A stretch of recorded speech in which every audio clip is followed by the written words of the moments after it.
The scream tore through the dusty air of Cottonwood Springs like a knife, cutting through the usual bustle of the small western town. Hannah Barrett's white wedding dress, once pristine and delicate, now dragged in the dirt as two burly men hauled her down the main street toward the waiting stagecoach. Her golden hair had come loose from its careful arrangement, streaming behind her like a flag of distress as she fought against her captors with every ounce of strength in her slight frame. "Let me go," she cried, her voice hoarse from screaming. "I will not marry him. I would rather die." The townsfolk watched in shocked silence as the scene unfolded before them. Most turned away, unwilling to interfere in what appeared to be family business. Hannah's father, George Barrett, the wealthiest man in the county, strode purposefully behind his daughter and the men he'd hired, his face set in grim determination. "You'll do as you're told, girl," he bellowed. "The arrangement with Mr. Caldwell is final. He's waiting for you in Santa Fe, and by God, you'll be there to meet him." Hannah twisted violently, nearly breaking free before one of the men tightened his grip, his fingers digging painfully into her arm. "I won't be sold like cattle," she sobbed, her green eyes wild with desperation. It was 1878, and in the New Mexico Territory, a woman had few rights and even fewer choices when it came to defying her father's will. But Hannah Barrett had never been one to accept her fate quietly. The commotion drew the attention of a tall figure leaning against the hitching post outside the saloon. Dusty Remington straightened to his full height, his steel blue eyes narrowing as he assessed the situation. At 30 years old, he'd seen plenty of ugliness in his time riding the trails, but something about the raw desperation in the young woman's cries stirred something deep within him. Without conscious thought, he found himself stepping away from the shade of the awning and into the harsh sunlight of the street. His spurs jingled softly with each deliberate step as he approached the struggling group. "Seems to me the lady isn't too keen on whatever journey you have planned," he said, his voice quiet but carrying an unmistakable edge of authority. George Barrett turned, his face reddening with anger at the interruption. "This is family business, stranger. Best move along." Dusty's gaze flicked briefly to Hannah, whose struggles had momentarily ceased at his intervention. Tears streaked through the dust on her face, but there was a fierce determination in her eyes that spoke to him. "When a man drags a woman screaming through the streets, it becomes everybody's business," Dusty replied, his hand casually resting near the holster at his hip. "Especially when she's wearing a wedding dress and clearly saying she doesn't want to be married." The two men holding Hannah exchanged uncertain glances. They were hired muscle, not particularly invested in the outcome beyond their pay. "Who the hell do you think you are?" Barrett demanded, stepping toward Dusty with a threatening posture. "Just a man who doesn't like seeing women treated this way," Dusty answered. "I suggest you let the lady go and have a civilized conversation about whatever's troubling you." Hannah found her voice again. "Please," she called to Dusty. "My father is forcing me to marry a man 3 times my age, a man I've never met, because he owes him money. I will not do it." Barrett lunged forward and struck his daughter across the face, silencing her. "You insolent!" He never finished the sentence. Dusty moved with lightning speed, catching Barrett's arm before he could strike Hannah again. With a twist, he forced the older man to his knees in the dirt. "That's no way to treat your daughter," Dusty said, his voice dangerously soft. "Or any woman." The two hired men released Hannah, reaching for their guns, but Dusty was faster. With his free hand, he drew his Colt and pointed it at them, all while keeping Barrett pinned. "I wouldn't," he warned. The town marshal, alerted by the commotion, came running down the street, his badge glinting in the sunlight. "What in tarnation is going on here?" he demanded, Hannah stepped forward, rubbing her bruised wrists. "Marshal Wilson, my father is attempting to force me into a marriage against my will. He has arranged for me to wed Mr. Caldwell in Santa Fe, a man I have never met and do not wish to marry." The marshal looked uncomfortable. "Miss Barrett, that's a family matter. The law doesn't have much to say about a father's right to arrange his daughter's marriage." "The law might not," Dusty interjected, "but basic human decency does." Barrett struggled against Dusty's grip. "This is outrageous. Wilson, arrest this man for assault." The marshal hesitated, clearly torn. Hannah Barrett was well liked in town, known for her kindness and charitable work at the local orphanage. Her father, on the other hand, was feared more than respected. "Mr. Barrett," the marshal began cautiously, "perhaps it would be best if everyone calmed down and discussed this matter privately." "There's nothing to discuss," Barrett snarled. "My daughter will board that stagecoach and fulfill her obligation." Hannah stood straighter, her dignity returning despite her disheveled appearance. "I am 18 years old, father. You cannot sell me to pay your gambling debts." A murmur ran through the growing crowd of onlookers. Barrett's face paled at the public revelation. Dusty released Barrett but remained alert. "Marshal, correct me if I'm wrong, but a woman of legal age can't be forced into marriage, even by her father." The marshal tugged at his mustache uncomfortably. "Well, that's technically true, but then there's nothing more to discuss," Dusty interrupted. "The lady has made her choice." Barrett scrambled to his feet, brushing dust from his expensive suit. "You'll regret this interference, Cowboy." "And you," he turned to Hannah, his voice venomous, "you are no longer my daughter. You are dead to me. Don't expect a penny of my money or a roof over your head." Hannah flinched but held her ground. "I would rather sleep in the stables than be sold to pay your debts." Her father stormed off, followed by his hired men, leaving Hannah standing alone in the middle of the street, her wedding dress in tatters around her. The crowd began to disperse, the excitement over. The marshal approached Hannah, concern evident on his weathered face. "Miss Barrett, are you all right?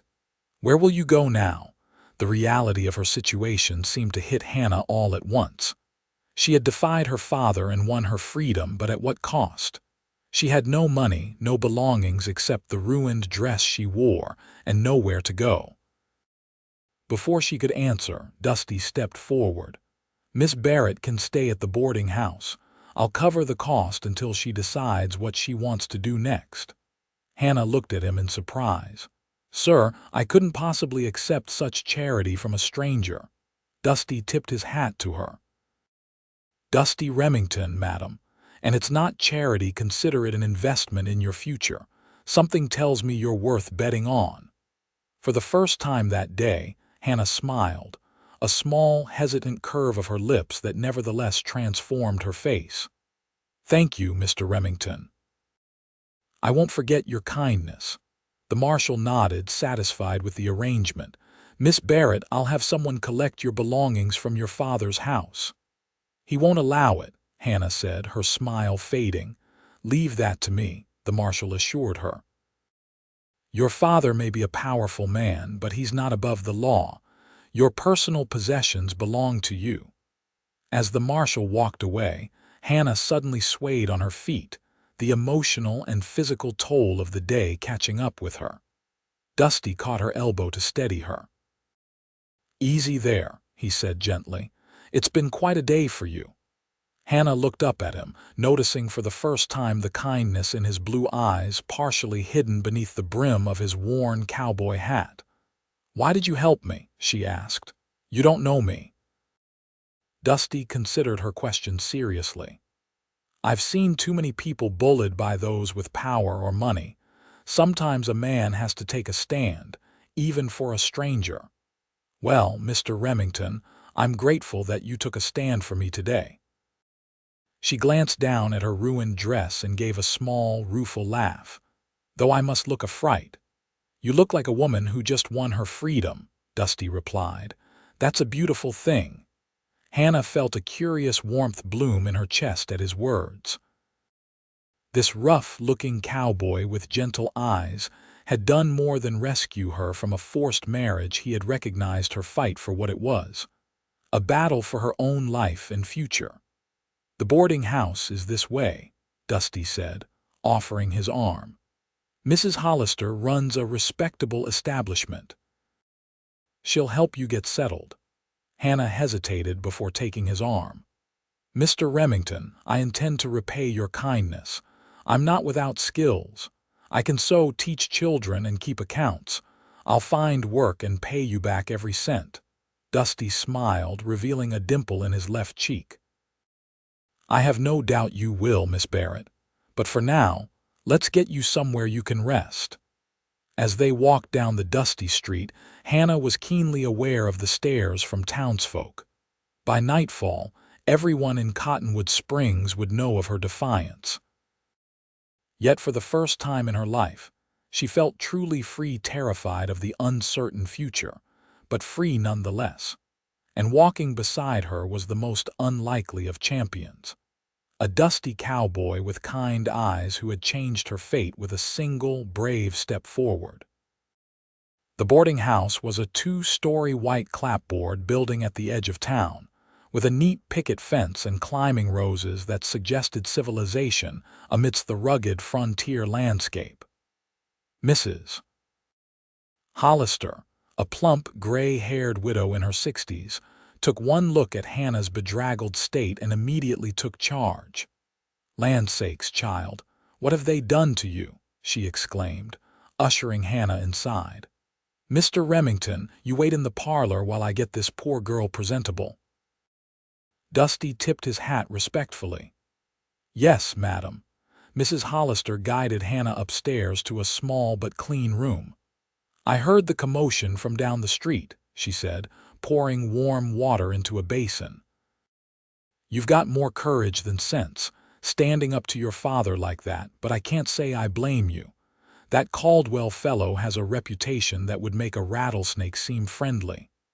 Hannah sank onto the edge of the bed, suddenly overwhelmed. "I had no choice. I couldn't," her voice broke. The older woman patted her shoulder. There. You're safe now. Let's get you out of this dress and I'll find you something suitable to wear. I've got some dresses that might do until your things arrive." An hour later, Hannah descended the stairs feeling somewhat restored. Her hair had been brushed and neatly braided, and she wore a simple blue calico dress that, while a bit large on her frame, was clean and whole. Dusty stood as she entered the parlor, and Hannah was struck again by the quiet strength he exuded. "You look much better, Miss Barrett," he said. "Please call me Hannah," she replied. "After what you did for me today, formality seems unnecessary." Mrs. Hollister bustled in, carrying a tray with tea and biscuits. "You need to eat something, child. You're white as a sheet still." Hannah accepted the tea gratefully. "Mrs. Hollister, I want you to know that I intend to pay for my room. Mr. Remington has been kind enough to advance the funds, but I'll be seeking employment immediately." The older woman exchanged a glance with Dusty. "As it happens, Miss Barrett, I could use some help around the boarding house. My arthritis makes certain tasks difficult, and with 6 regular boarders plus occasional travelers, it's more than I can manage alone these days."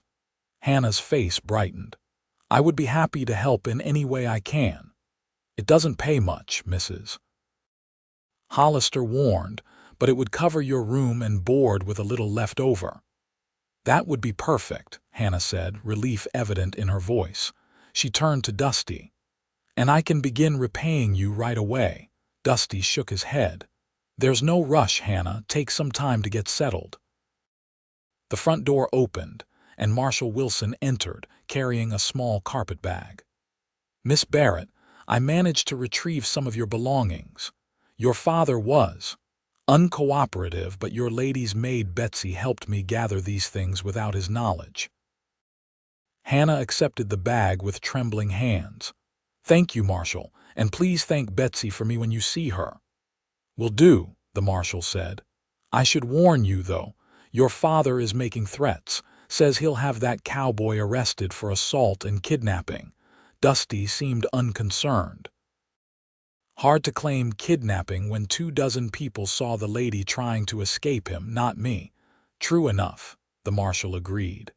"Still, Barrett has influence with Judge Parker, could make trouble." "I won't let him harm Mr. Remington," Hannah said firmly. "If necessary, I'll speak to the judge myself." The marshal nodded. "Well, I'll leave you to get settled. Mrs. Hollister, evening to you." After the marshal left, Dusty stood. "I should be going as well.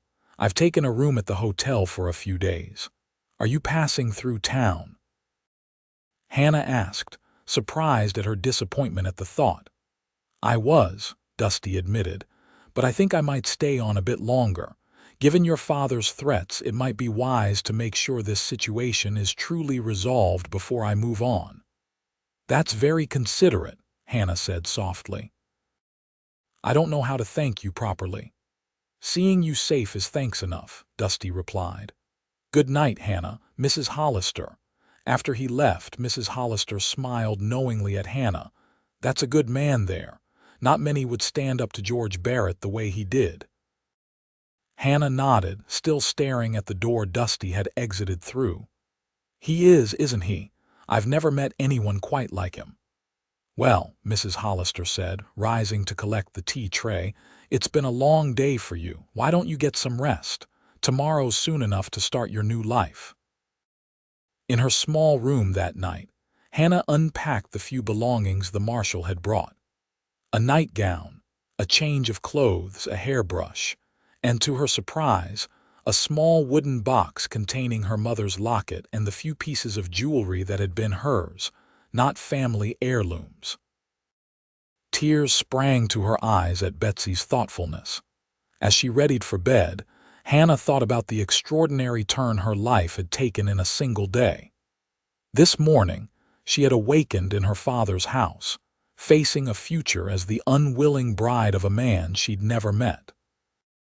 Tonight, she was in a stranger's boarding house, her future uncertain but her own to determine. And all because a dusty cowboy had stepped forward when no one else would. The next morning, Hannah rose early, determined to prove her worth to Mrs. Hollister. She dressed in her simplest day dress, tied on one of the landlady's spare aprons, and set to work helping prepare breakfast for the boarders. The routine of domestic work was soothing after the tumult of the previous day. By mid-morning, she had assisted with breakfast, helped clean the boarders' rooms, and was learning Mrs. Hollister's system for managing the household accounts. "You have a good head for figures," Mrs. Hollister observed as Hannah quickly spotted an error in the previous month's ledger. "My mother insisted I receive a proper education," Hannah explained. "Before she died, she made Father promise I would attend the ladies' seminary in Boston. It was the only time I ever lived away from home." "Your mother sounds like a wise woman." "She was," Hannah said softly. "I think she knew what kind of man Father would become without her influence." They were interrupted by a knock at the door. Mrs. Hollister went to answer it, returning moments later with Dusty Remington. "Good morning, ladies," he said, removing his hat. "I hope I'm not intruding." Hannah felt an unexpected flutter in her chest at the sight of him.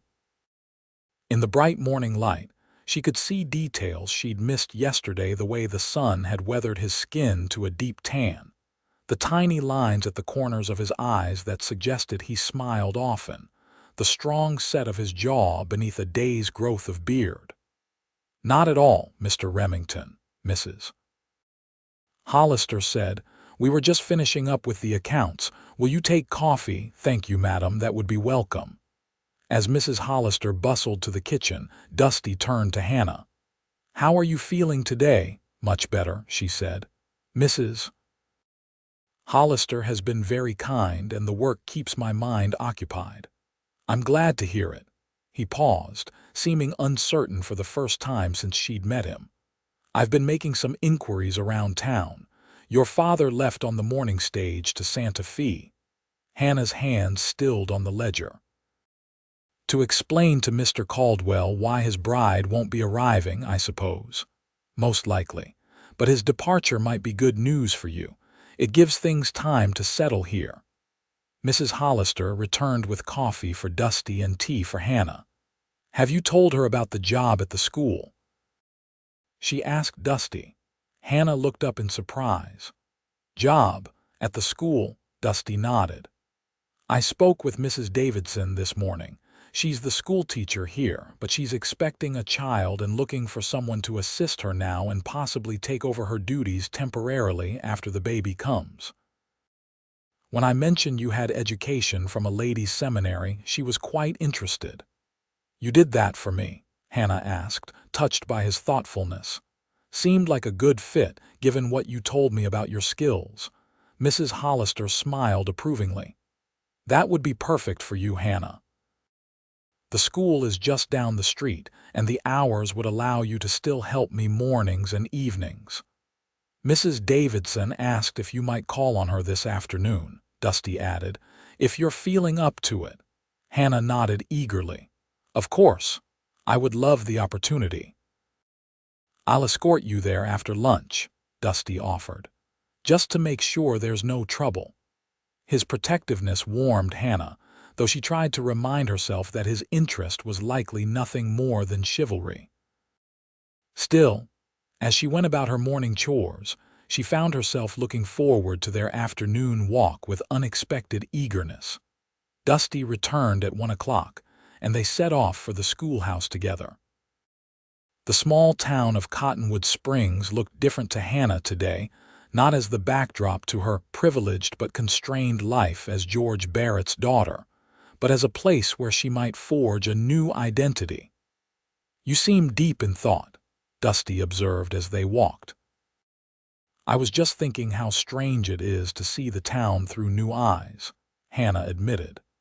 I've lived here my entire life except for my time at school, yet today it feels like I'm seeing everything for the first time. Freedom has a way of changing your perspective, Dusty said. First time I rode away from my father's farm in Missouri, I felt like I could finally breathe properly. Is that when you became a cowboy? Hannah asked, realizing how little she knew about this man who had changed her life so dramatically. Dusty chuckled. Not right away. I tried my hand at a few things first: freight hauling, mining, even clerking in a mercantile for a spell. None of it suited me like working with horses and cattle. There's an honesty to that life that appealed to me. And what brings you to Cottonwood Springs? We're not exactly on the main cattle trails. A shadow passed over Dusty's face. I was tracking someone, an old acquaintance who owes a debt. Trail led here, but it seems I just missed him. Something in his tone suggested there was more to the story, but Hannah didn't press. Everyone had parts of themselves they kept private, and Dusty had earned her trust, if not her full understanding. They arrived at the schoolhouse, a simple one-room building at the edge of town. Mrs. Davidson, a pleasant-faced woman in her late 20s with an obvious pregnancy, greeted them warmly. Miss Barrett, I'm so pleased you could come. Mr. Remington spoke highly of your education and character. Hannah shot a surprised glance at Dusty, who simply tipped his hat and excused himself, saying he would return in an hour to escort Hannah back to the boarding house. The interview with Mrs. Davidson went extremely well.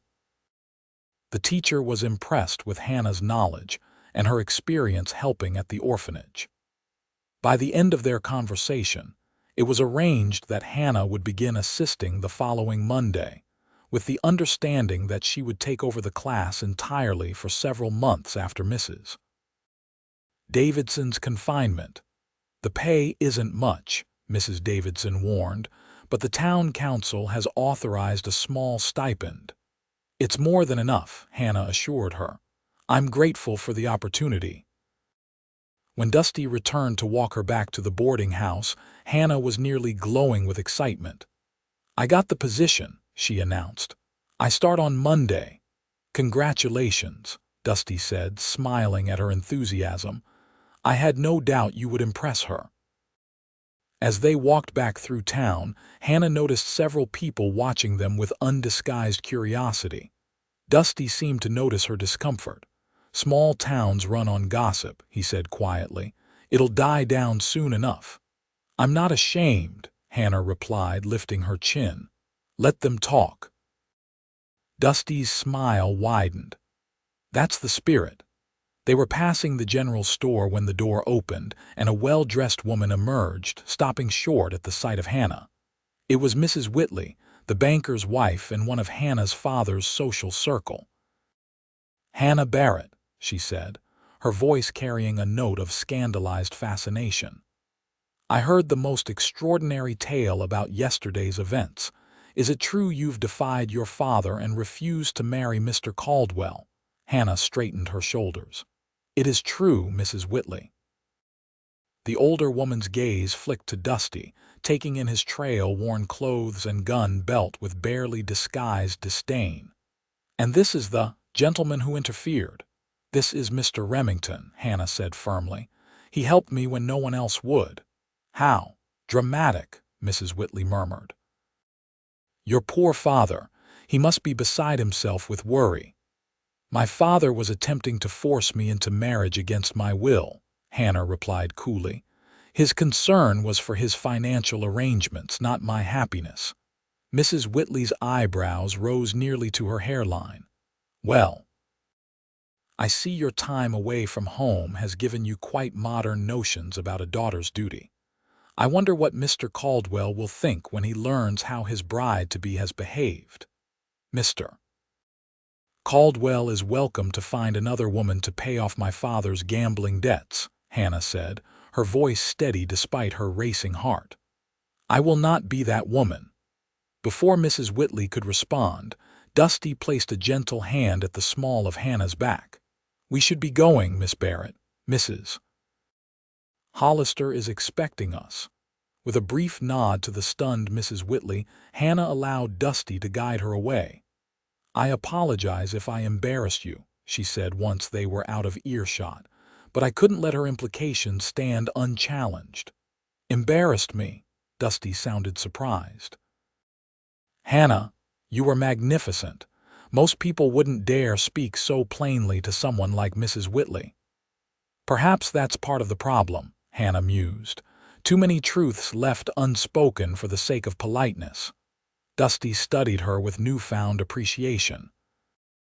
"You know, when I first saw you yesterday, I thought I was rescuing a damsel in distress. I'm beginning to think you would have found your way out of that situation even without my help." Hannah smiled up at him. "Perhaps, but I'm very glad I didn't have to."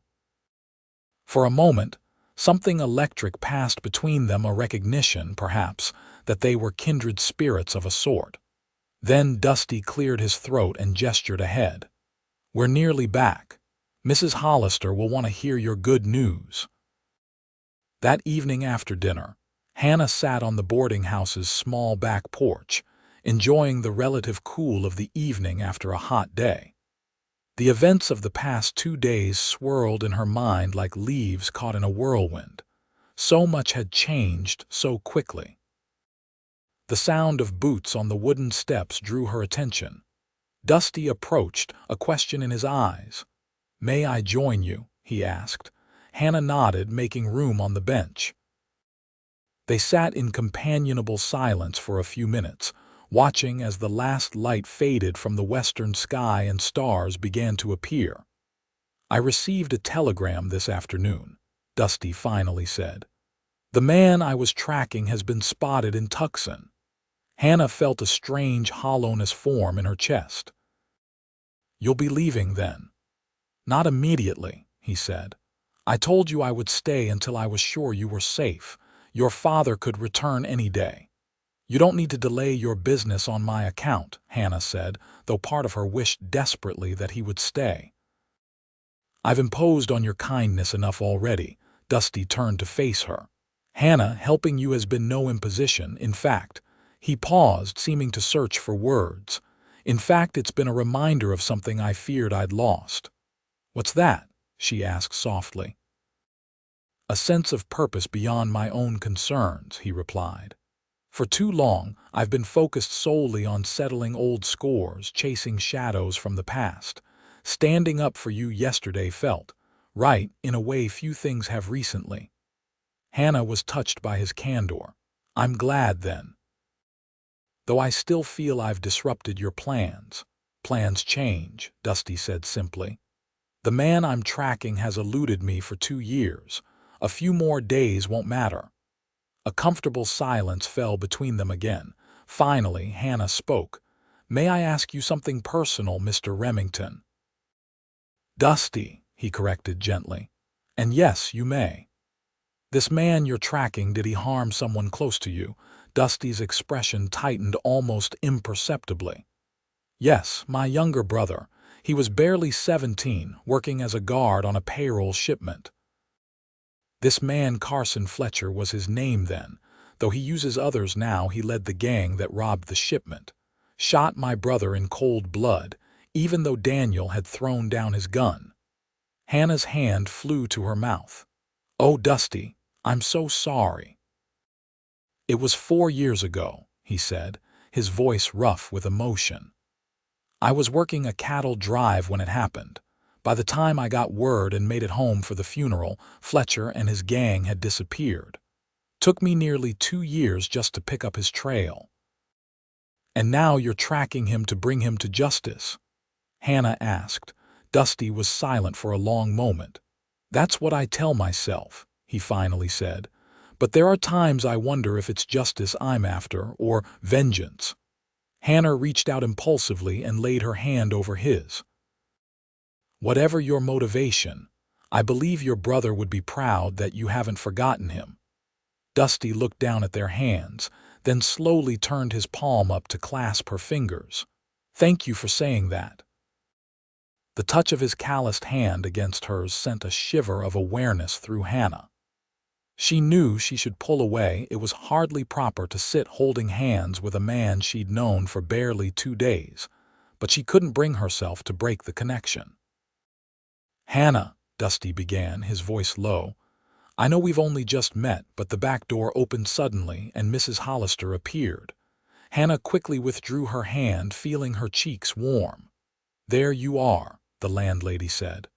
"I thought you might like some tea before bed, Hannah." "Thank you, Mrs. Hollister," Hannah replied, hoping her voice sounded normal. "That would be lovely." As she followed the older woman inside, Hannah glanced back at Dusty. He remained on the bench, his expression thoughtful as he watched her go. Later, lying in bed, Hannah found sleep elusive. Her mind kept returning to the moment on the porch, to the feel of Dusty's hand around hers, to the words he had been about to speak before Mrs. Hollister's interruption. It was foolish, she knew, to attach any significance to what had passed between them. Dusty Remington was a man with his own mission, his own life. Once he was certain she was safe, he would ride away to continue his quest for justice or vengeance or whatever combination of the two drove him. And yet she couldn't help but feel that something important had begun to take shape between them, something neither of them had anticipated. The next few days fell into a pattern. Hannah assisted Mrs. Hollister in the mornings, visited the schoolhouse in the afternoons to prepare for her new position, and often spent the evenings in Dusty's company, either on the porch or in the boarding house parlor. They talked easily together, sharing stories of their lives and discovering a surprising number of common interests, despite their different backgrounds. Hannah learned that Dusty had a deep appreciation for literature, having educated himself during the long, quiet hours of night watches on cattle drives. She, in turn, shared her love of music and her dream of someday traveling to see the great cities of Europe, a dream that had seemed impossible under her father's restrictive care. "You'll go someday," Dusty assured her. "You're free to make your own choices now." On Saturday afternoon, Marshal Wilson arrived at the boarding house with news. "Your father has returned from Santa Fe," he told Hannah. "Arrived on the noon stage and he's in a foul mood. Went straight to the saloon and started drinking." Dusty, who had been about to leave for a ride to check on a possible lead regarding Fletcher, immediately changed his plans. "I'll stay close to town," he told Hannah. "Your father might try something foolish once the whiskey takes hold." "You think he'd hurt her?" Mrs. Hollister asked, alarmed. "I think a man who tried to sell his daughter once might try again," Dusty replied grimly. "Or worse, if he feels publicly humiliated by her defiance." The marshal nodded in agreement. "I'll keep an eye on him as well, but I can't be everywhere. Miss Barrett, it might be best if you stayed indoors for the next day or so, until we see what he intends." Hannah hated the idea of hiding, but she recognized the wisdom in their caution. "Very well," she agreed reluctantly, "though I refuse to live in fear of him indefinitely." "Just until we know his intentions," Dusty said. For the remainder of the day, Hannah stayed within the boarding house, helping Mrs. Hollister prepare for the Sunday midday meal that several townsfolk regularly attended. As she worked, she tried to ignore the anxiety that had settled in her stomach at the news of her father's return. Evening came with no further news. Dusty had gone to the saloon to keep an eye on George Barrett from a distance, promising to return once the older man had either gone home or passed out from drink. Hannah was setting the dining room table for breakfast when a commotion outside drew her attention. Raised voices, then the unmistakable sound of her father's angry shouting. "Barrett, you're drunk," came Marshal Wilson's voice. "Go home and sleep it off." "Not until I see that ungrateful daughter of mine," her father bellowed. "Hannah, get out here, girl." Hannah froze, her hands clutching a stack of plates. Mrs. Hollister hurried in from the kitchen, her face worried. "Stay inside," she whispered to Hannah. "The marshal will handle him." But Hannah knew her father too well. He wouldn't leave until he'd had his say, and she refused to cower. Setting down the plates, she moved toward the front door. "Hannah, don't," Mrs. Hollister pleaded. "It's all right," Hannah assured her. "I need to face him sooner or later." She opened the door and stepped onto the front porch. Her father stood in the street, swaying slightly, his face flushed with drink and rage. Marshal Wilson stood between him and the boarding house, hand on his gun belt.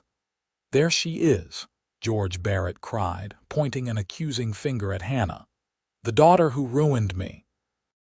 Hannah descended the porch steps, stopping beside the marshal. "Go home, father. You're making a spectacle of yourself." "A spectacle?" he laughed bitterly. "You want to talk about spectacles? How about my daughter being dragged kicking and screaming through town, refusing to honor her father's arrangements? Do you have any idea what Caldwell did when I arrived without you?" "I can imagine he was disappointed," Hannah replied evenly. "Disappointed. He was furious. Claimed I'd breached our contract, said all debts were now due immediately. I'm ruined, girl, and it's your fault." Hannah felt a pang of sympathy despite herself. Her father had always been a proud man, and the loss of his wealth and standing would be a crushing blow. But she hardened her heart, remembering how readily he had been willing to sacrifice her happiness for his financial gain. "I'm sorry for your troubles, father, but they are not of my making. Your gambling and poor business decisions brought you to this point, not my refusal to be sold like property." Her words seemed to enrage him further. "You ungrateful little—" He lunged forward suddenly, pushing past the marshal with surprising speed for a drunk man. His hand grabbed Hannah's arm painfully. "You're coming with me now. Caldwell said he might reconsider if I bring you to him tonight." "Let go of me," Hannah cried, struggling against his grip. The marshal grabbed Barrett's shoulder. "That's enough, Barrett. Release her now, or I'll arrest you for assault." "She's my daughter," Barrett snarled. "She's a grown woman," came a familiar voice from behind them. Dusty appeared from the shadows, his expression cold as he stared at Barrett. "And she's told you to let go." Barrett's face contorted with hatred. This is all your fault, meddling cowboy. If I hadn't interfered, you would have forced your daughter into a miserable marriage to cover your debts." Dusty finished for him. "Now let her go before I make you regret laying hands on her." Perhaps it was the deadly calm in Dusty's voice, or the way his hand rested near his holster, but something made Barrett release Hannah's arm. She stepped back quickly, rubbing the spot where his fingers had dug into her flesh. "This isn't over," Barrett warned, his gaze shifting between Hannah and Dusty. "Caldwell is coming to town tomorrow.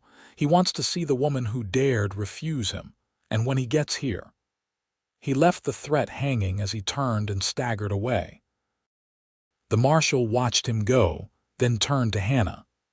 "I'm sorry about that, Miss Barrett. I should have been more forceful with him from the start." "It's not your fault, Marshal," Hannah assured him. "My father has always been stubborn, especially when drinking." Dusty stepped closer, his concerned gaze examining her arm where her father had grabbed her. "Are you hurt?" "Just a bruise," she said, touched by his concern. "I've had worse from riding accidents." "Let's get you inside," he said, guiding her back toward the boarding house. "Mrs. Hollister will have some arnica for that bruise." Once inside, with Mrs. Hollister fussing over her arm and preparing tea to calm her nerves, Hannah finally allowed herself to process what had happened. Her father's words had been revealing. He truly blamed her for his financial ruin, seeing her as nothing more than a commodity to be traded for his benefit. The realization was painful but clarifying. "What do you think Caldwell will do when he arrives?" she asked Dusty, who stood by the fireplace, his expression troubled. "Hard to say," he replied. "Men like Caldwell aren't accustomed to being refused. Your father may be hoping he'll try to force the issue somehow." "He can try," Hannah said with more confidence than she felt. "But I won't yield no matter what." Dusty's expression softened as he looked at her. "I know you won't, and you won't face him alone." The following morning dawned clear and hot, the New Mexico sun already fierce by the time Hannah arose. She dressed carefully in her most respectable day dress, a dark blue cotton that emphasized her slender waist and brought out the color of her eyes. If she was to face Caldwell today, she wanted to do so looking composed and dignified, not like a frightened girl. Mrs. Hollister had insisted that Dusty stay at the boarding house overnight, sleeping on a pallet in the parlor. Now, as Hannah descended the stairs, she found him drinking coffee at the dining table, deep in conversation with the marshal, who must have arrived early. Both men stood as she entered. "Good morning, Hannah," Dusty said. "How are you feeling?" "Determined," she replied, accepting the cup of coffee Mrs. Hollister offered her. "Have you heard anything about when Mr. Caldwell is expected to arrive?" "The stage from Santa Fe comes in around noon," the marshal said. "If he's on it, we'll know then. But Hannah, you don't need to confront him directly. I can speak with him officially, make it clear that you cannot be compelled to marry against your will." Hannah shook her head. "I appreciate your concern, Marshal, but I need to face him myself. I won't hide from this situation, or let others fight my battles entirely." Dusty and the marshal exchanged glances. "At least let us be present when you meet him," Dusty said, "for propriety's sake if nothing else." Hannah agreed to this compromise, and they made plans to meet at the marshal's office shortly before noon. As the marshal left, Dusty lingered, seeming troubled. "What is it?" Hannah asked. "You look worried." "I am," he admitted.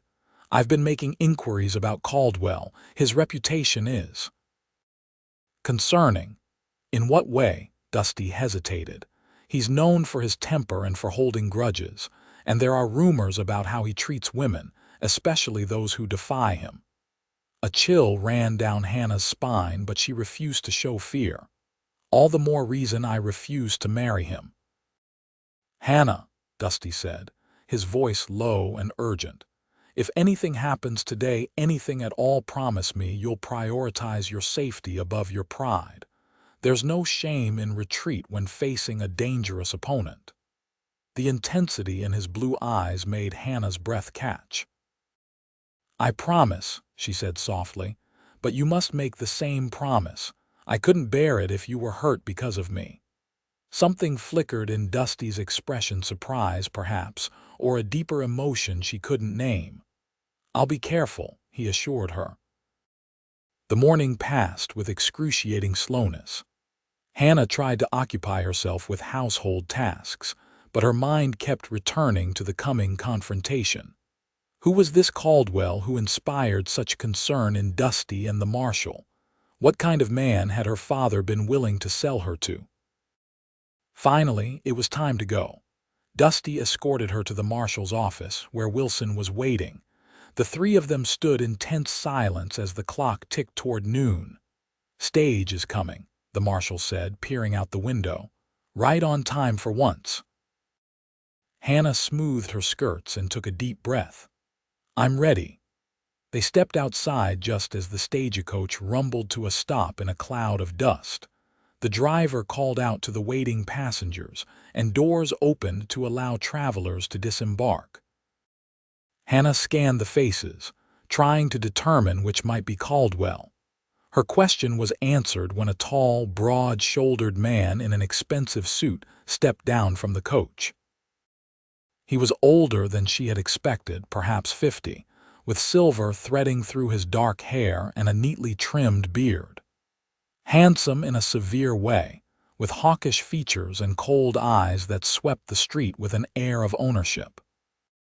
Her father emerged from the saloon across the street and hurried over to greet the new arrival. They spoke briefly, Barrett gesturing toward Hannah and the marshal's office. Caldwell's gaze followed the gesture, settling on Hannah with an intensity that made her skin crawl despite the distance between them. After a moment's further conversation, the two men began walking toward them. Hannah straightened her shoulders, aware of Dusty's steady presence beside her.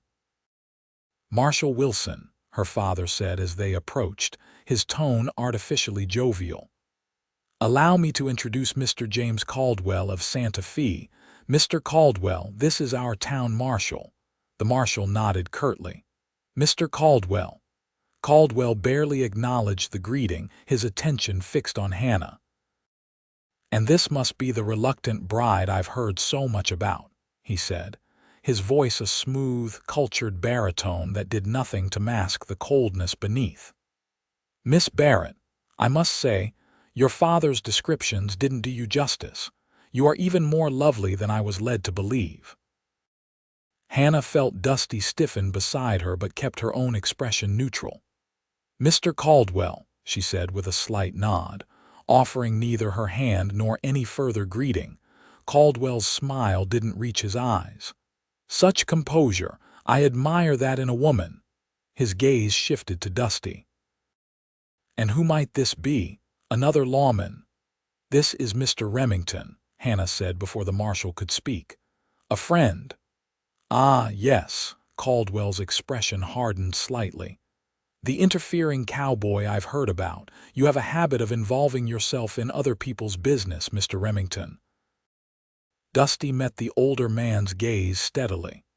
"When that business involves forcing a woman against her will, yes, I do." Tension crackled in the air between the two men. Hannah stepped forward slightly.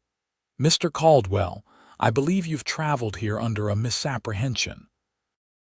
My father had no right to promise my hand in marriage, particularly without my knowledge or consent.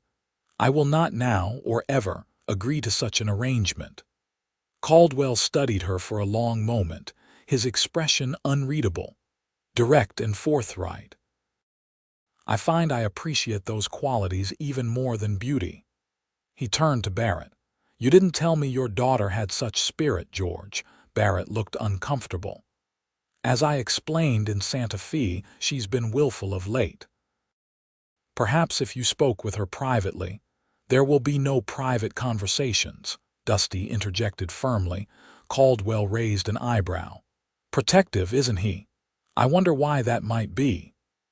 His gaze moved between Hannah and Dusty, a calculating look entering his eyes. Perhaps there's more to this situation than meets the eye. The only relevant fact, Mr. Caldwell, Hannah said clearly, is that I am not available for marriage to you or anyone else against my will. Whatever business arrangements you and my father made will need to be resolved between yourselves. A flash of anger crossed Caldwell's face, quickly masked. I see. Well, this has been enlightening, he turned to Barrett. We have matters to discuss, George, privately. As the two men walked away, Hannah released a breath she hadn't realized she was holding. The marshal placed a reassuring hand on her shoulder. You handled that well, Miss Barrett. Thank you, Marshal, but I doubt this is the end of it, she replied. Men like Caldwell don't accept defeat easily. Dusty's expression was grim as he watched the retreating figures. No, they don't. And something about him seems familiar, though I can't place it.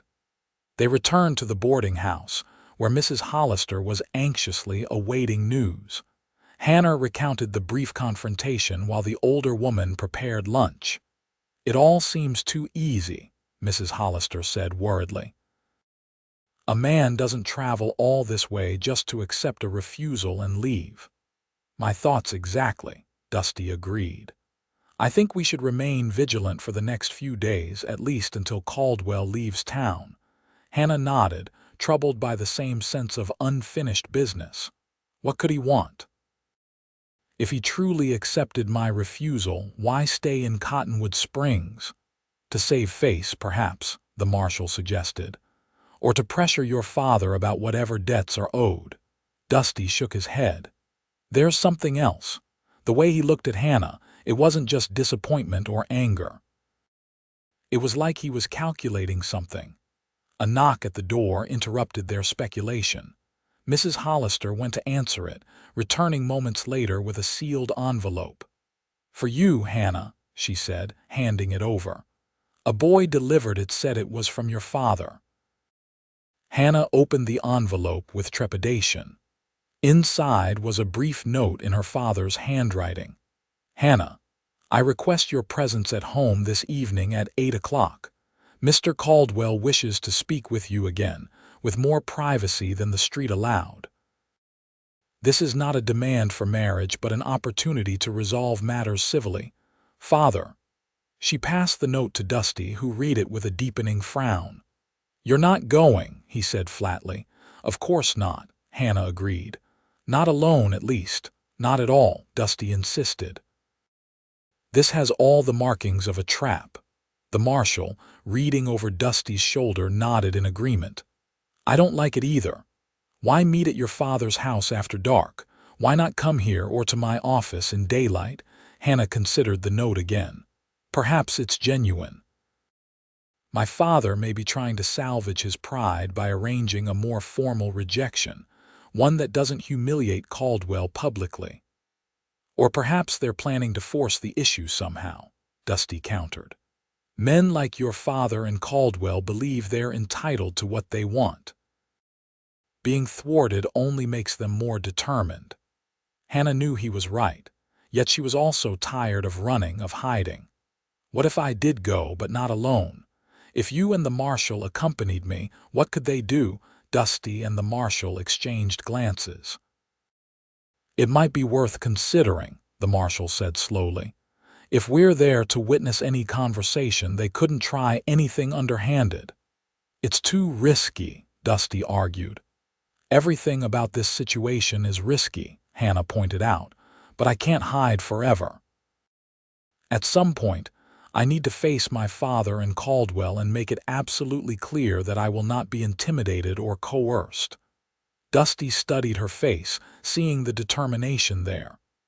You're not going to back down on this, are you? No, she said simply. He sighed. Then we do it carefully. We arrive together, we stay together, and we leave together. At the first sign of trouble, we're out of there." "Agreed." Hannah nodded, relieved that he understood her need to stand her ground. "Agreed." As evening approached, Hannah dressed with care, choosing a high-necked dark green dress that conveyed seriousness and dignity. Mrs. Hollister helped her arrange her hair in a simple but elegant style. "You look like you're going to battle," the landlady observed. "In a way I am," Hannah replied. "A battle for my right to choose my own path." Dusty and the marshal arrived at 7:30. Dusty had cleaned up as well, wearing a fresh shirt and his least worn vest. The gun at his hip was still present, however, a reminder that this was no ordinary social call. "Ready?" he asked Hannah, offering his arm. She placed her hand on his sleeve, drawing strength from his solid presence. "As ready as I'll ever be." The Barrett house was one of the largest in Cottonwood Springs, a two-story structure on the outskirts of town. As they approached, Hannah felt a curious mixture of emotions. This had been her home for most of her life. Yet now it felt like foreign territory, a place of constraint rather than comfort. The marshal knocked firmly on the front door.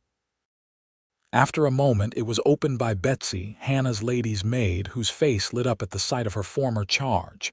"Miss Hannah," she exclaimed, "it's so good to see you." "Hello, Betsy," Hannah said warmly. "How are you managing, miss?" the maid replied, glancing nervously over her shoulder. "Your father and Mr. Caldwell are waiting in the study. They weren't expecting you to bring company." "Nevertheless, that's how it's going to be," the marshal said firmly. "Lead the way, please." Betsy hesitated, then nodded and gestured for them to follow. As they walked through the familiar hallways, Hannah found herself automatically cataloging changes: her mother's favorite vase missing from its usual table, new curtains in the sitting room that her father must have ordered without consulting her. Small things, but they reinforced how completely she had been erased from this house in just a few days. The study door was closed. Betsy knocked softly, then opened it at her employer's barked command. "Miss Hannah is here, sir, with Marshal Wilson and Mr. Remington." George Barrett rose from behind his desk, his face darkening at the sight of Hannah's escorts. James Caldwell, seated in a leather armchair by the fireplace, merely raised an eyebrow. "I don't recall inviting the entire town to this meeting," Barrett said coldly.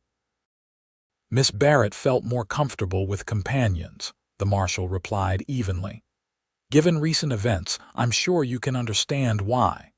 Caldwell stood, his movements fluid and controlled. "Of course we understand. A young lady's reputation is a delicate thing. Please, all of you, come in and be seated."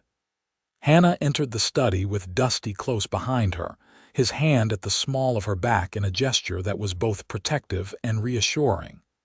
They sat together on a small sofa, while the marshal remained standing near the door. "Well, this is cozy," Caldwell remarked, resuming his own seat. "Though I must say, Miss Barrett, I had hoped for a more intimate conversation." "Whatever you wish to say to me can be said in front of my friends," Hannah replied calmly. Caldwell smiled thinly. "As you wish." He leaned back in his chair, studying her with those cold eyes. "Your father has explained the situation to me more fully. It seems there was a miscommunication regarding our arrangement." Hannah glanced at her father, who was pointedly avoiding her gaze. "There was no miscommunication, Mr. Caldwell. My father made promises on my behalf without my knowledge or consent. I never agreed to marry anyone." "So I gather," Caldwell said dryly. "However, there remains the matter of the substantial loans I extended to your father, with the understanding that our families would be joined through marriage." "That is a matter between you and my father," Hannah replied. "It has nothing to do with me." Caldwell's smile tightened. "On the contrary, my dear, it has everything to do with you.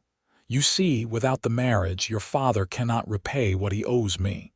His businesses are failing, his investments have soured, and his credit is exhausted. I could ruin him with a word. Are you threatening my father, Mr. Caldwell?" Hannah asked, her voice steady despite the implied threat. "Not at all. I'm merely stating facts." Caldwell spread his hands in a gesture of reasonableness. "However, I am prepared to be generous.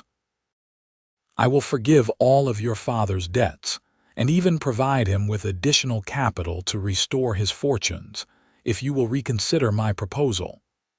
Hannah felt Dusty tense beside her, but kept her own expression neutral. "You want me to agree to marry you in exchange for my father's financial salvation?" "Precisely." Caldwell leaned forward, his gaze intense. "Think about it, Hannah. Your father would be saved from ruin. You would have wealth, position, comfort, everything a woman could desire." "Except choice," Hannah said quietly. "Except love." Caldwell dismissed this with a wave of his hand. "Love is a luxury few can afford in this world. Practical considerations must take precedence." "Not for me," Hannah said firmly. "I will not marry without affection, Mr. Caldwell. Not for my father's sake, not for yours, not for anyone's." Barrett slammed his hand on the desk. "Damn your stubbornness, girl. Do you have any idea what's at stake? Everything I've built, everything I've worked for gone, because you cling to childish notions of romance." Dusty's voice cut through the tension like a knife. "Mr. Barrett, I suggest you moderate your tone when speaking to your daughter." Barrett's face flushed with anger, but before he could respond, Caldwell raised a hand. "Perhaps there's a compromise to be found," he suggested smoothly. "Hannah, what if we were to have a proper courtship? A chance for affection to develop naturally without the pressure of an immediate marriage?" Hannah was surprised by the offer, but still wary. "You would be willing to wait, to risk that I might never develop feelings for you?" "I'm a gambling man," Caldwell replied with a smile that didn't reach his eyes. "And I believe that, given time, you would come to appreciate what I can offer you." The marshal, who had been silent until now, spoke up. "That sounds reasonable enough if Miss Barrett is agreeable." Hannah hesitated, uncertain. A courtship would buy time, but it would also tie her to Caldwell and her father's schemes. Yet an outright refusal might push her father over the edge financially. "I need time to consider," she finally said. "Of course," Caldwell agreed readily. "Take a day or two. But remember, your father's creditors are not as patient as I am. Without my intervention, they will begin calling in their loans by the end of the week." It was a subtle reminder of the power he held, and Hannah didn't miss it. She stood, signaling that the meeting was over as far as she was concerned. "I will give you my answer soon, Mr. Caldwell." As they prepared to leave, Caldwell rose and approached Hannah, extending his hand. "I look forward to your decision, my dear." Reluctantly, Hannah placed her hand in his. Instead of shaking it, he raised it to his lips in a formal gesture that nonetheless felt invasive. His eyes never left hers as he pressed his lips to her skin. "Until we meet again," he murmured. Outside, in the cool evening air, Hannah released a shaky breath. "That was intense." "You handled it well," the marshal said. "The courtship offer seems like a reasonable compromise if you're inclined to consider it." Hannah looked to Dusty, who had been unusually quiet since they left the house. "What do you think?" His expression was troubled. "I think Caldwell is playing a longer game than we realize. The question is why. Men like him don't typically offer compromises unless there's something in it for them beyond the obvious." "Perhaps he genuinely wants to court Hannah properly," the marshal suggested. Dusty shook his head. "No. There's something else." He turned to Hannah. "You don't have to make any decisions tonight. Let's get back to the boarding house and discuss this further." As they walked, Hannah was acutely aware of Dusty's preoccupation. His usual attentiveness was muted. his gaze frequently scanning their surroundings as if searching for something or someone. At the boarding house, Mrs. Hollister had waited up for them, eager to hear about the meeting. As Hannah recounted what had transpired, Dusty paced the parlor, his brow furrowed in concentration. A courtship, Mrs. Hollister mused when Hannah finished. It would give you time, at least. Time for what, though? Hannah wondered aloud. To find another solution for my father's financial troubles. To hope Mr. Caldwell loses interest. Neither seems likely. Time to discover what Caldwell really wants, Dusty said suddenly, stopping his pacing. Because I don't believe for a moment it's a simple marriage. The marshal looked skeptical. What else could it be? Barrett's debts give Caldwell leverage, and Hannah is a beautiful, well-bred young woman. The arrangement makes sense from his perspective. It makes sense if Caldwell is exactly who he claims to be, Dusty replied. But something about him has been nagging at me since I first saw him. Something familiar. Hannah frowned. You think you've met him before, not him specifically, but someone connected to him. Dusty rubbed his jaw thoughtfully. I need to send some telegrams, make some inquiries. About Caldwell, the marshal asked. Yes, and about who he associates with. Dusty's expression was grim. I have a hunch, and I hope to God I'm wrong. Hannah stood and approached him, concerned by the intensity in his face. What is it, Dusty? What are you thinking? He hesitated, clearly reluctant to voice his suspicions without proof. It might be nothing, but if I'm right. He shook his head. Let me make those inquiries first. In the meantime, Hannah, I think you should delay giving Caldwell an answer as long as possible. She nodded, trusting his instincts. I'll tell him I need a week to consider his offer. Good, that should give me time to get responses to my telegrams. He glanced at the clock on the mantel. I should go. The telegraph office will be closing soon. I'll walk with you, the marshal offered. I want to hear more about these suspicions of yours. After they left, Hannah sat with Mrs. Hollister in the quiet parlor, her mind racing with questions. What had Dusty sensed about Caldwell that the rest of them had missed? And why did it trouble him so deeply? That young man cares for you, Mrs. Hollister observed, breaking into Hannah's thoughts. More than he's letting on, I think. Hannah felt a blush rise to her cheeks. We've only known each other a few days. Sometimes a few days is all it takes, the older woman replied with a knowing smile. I knew my Henry was the one for me the very first time I laid eyes on him, just like in those dime novels Love at First Sight.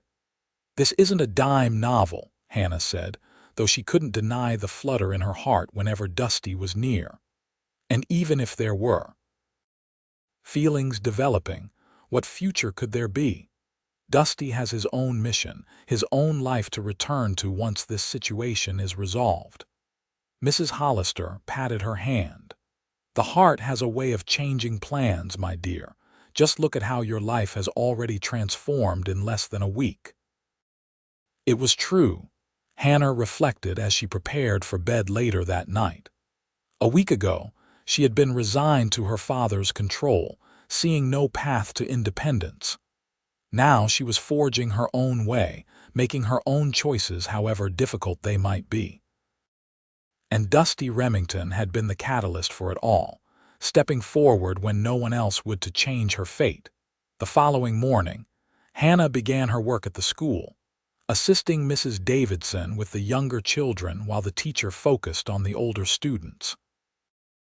The familiar routine of education was comforting, and for a few hours, she was able to set aside her concerns about Caldwell, her father, and even her growing feelings for Dusty. At midday, when the children were released for lunch, Hannah was surprised to see Dusty waiting outside the schoolhouse.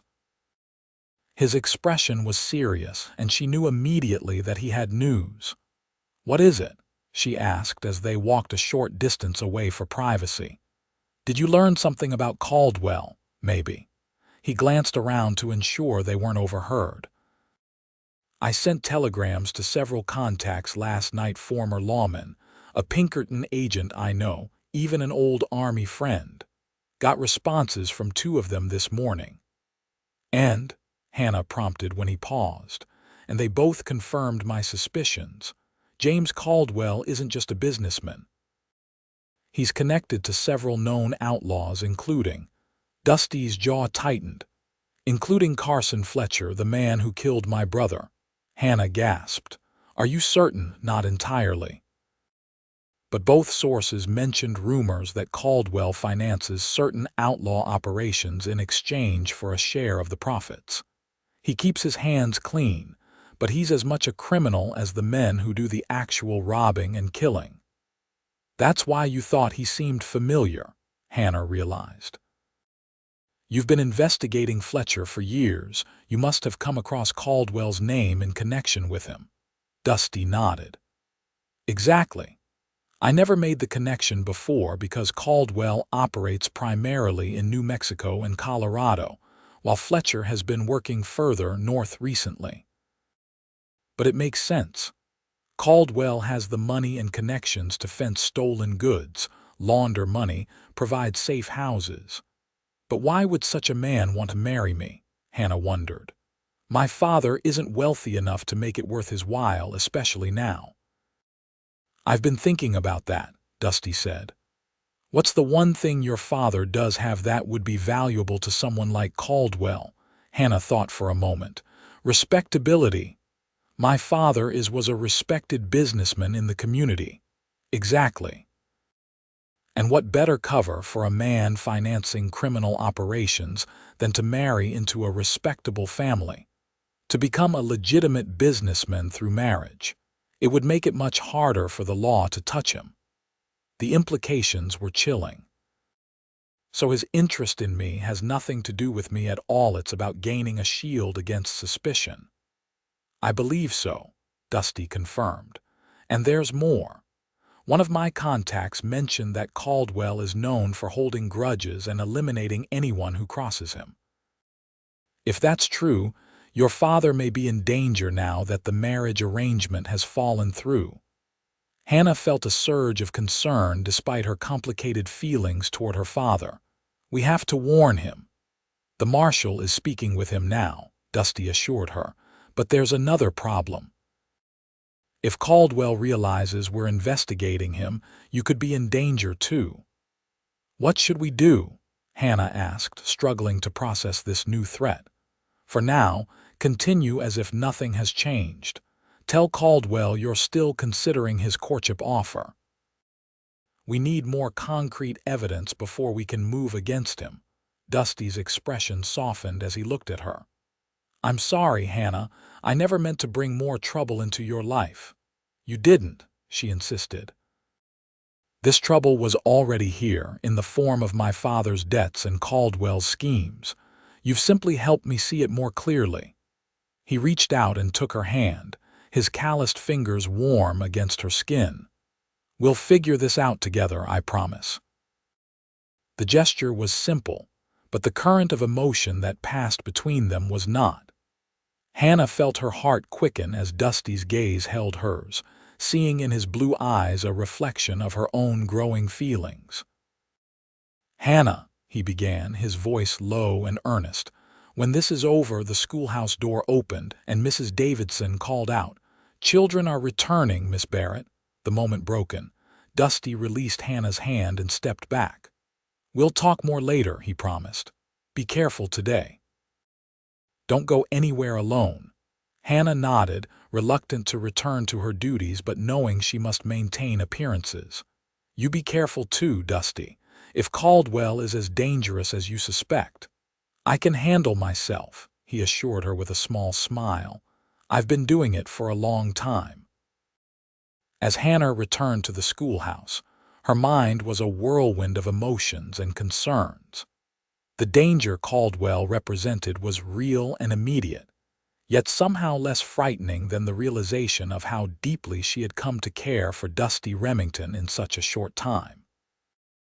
And if Dusty's almost words and meaningful looks were any indication, he felt the same way.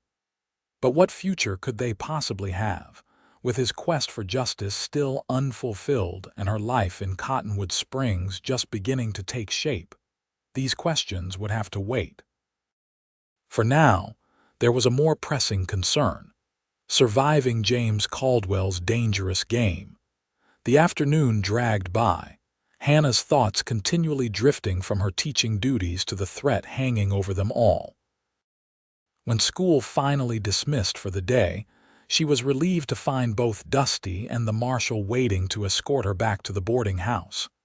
"Any news?" she asked as they walked, Dusty's hand protectively at her elbow. "Your father refused to believe our warnings," the marshal said grimly. Claims were trying to sabotage his last chance at financial recovery. "Typical," Hannah sighed. "He's never been able to admit when he's made a mistake, especially one this significant." "I received another telegram," Dusty added in a lower voice, "from a former ranger I know in Texas. He confirmed that Caldwell has been suspected in at least 2 murders men who crossed him in business. No proof, but strong suspicions." Hannah shivered despite the warm afternoon. "What's our next step?" "The marshal's sending telegrams to the authorities in Santa Fe and Denver, requesting any information on Caldwell's activities. Meanwhile, I've arranged for us to meet my Pinkerton contact tomorrow. He's passing through on his way to California and agreed to stop here." "And until then?" Hannah asked. "Until then, we proceed cautiously," the marshal said. "Miss Barrett, it might be best if you stayed close to the boarding house this evening." She nodded in agreement, then remembered something. "I promised to deliver some primers to Mrs. Davidson's home tonight for tomorrow's lessons. Her house is only 2 streets over from the boarding house." "I'll go with you," Dusty said immediately. At the boarding house, Hannah quickly gathered the school materials and changed into a fresh dress, while Mrs. Hollister prepared an early supper for them.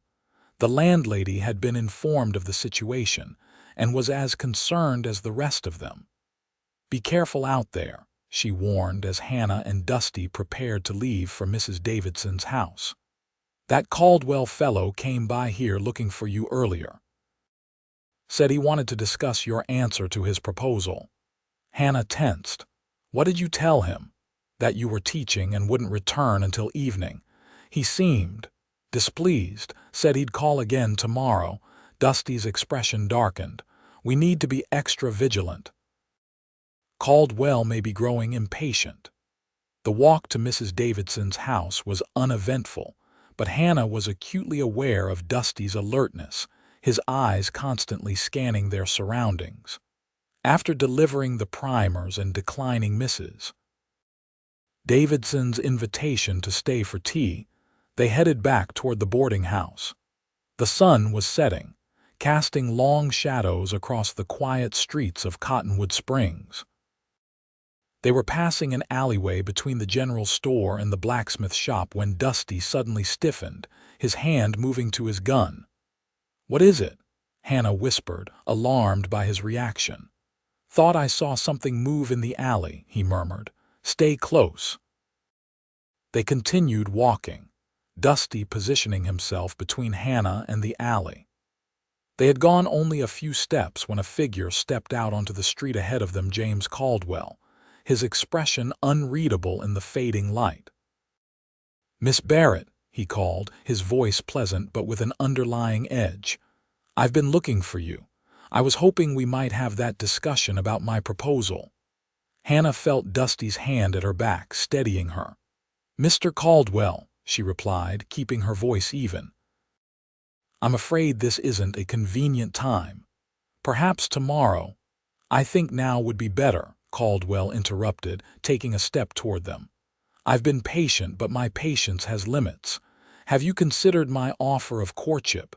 "I'm still considering it," Hannah said carefully. "As I mentioned, it's a significant decision that requires thought." Caldwell's smile didn't reach his eyes. "Indeed it is, but I wonder if your consideration is being influenced by certain parties with their own agendas." His gaze shifted to Dusty.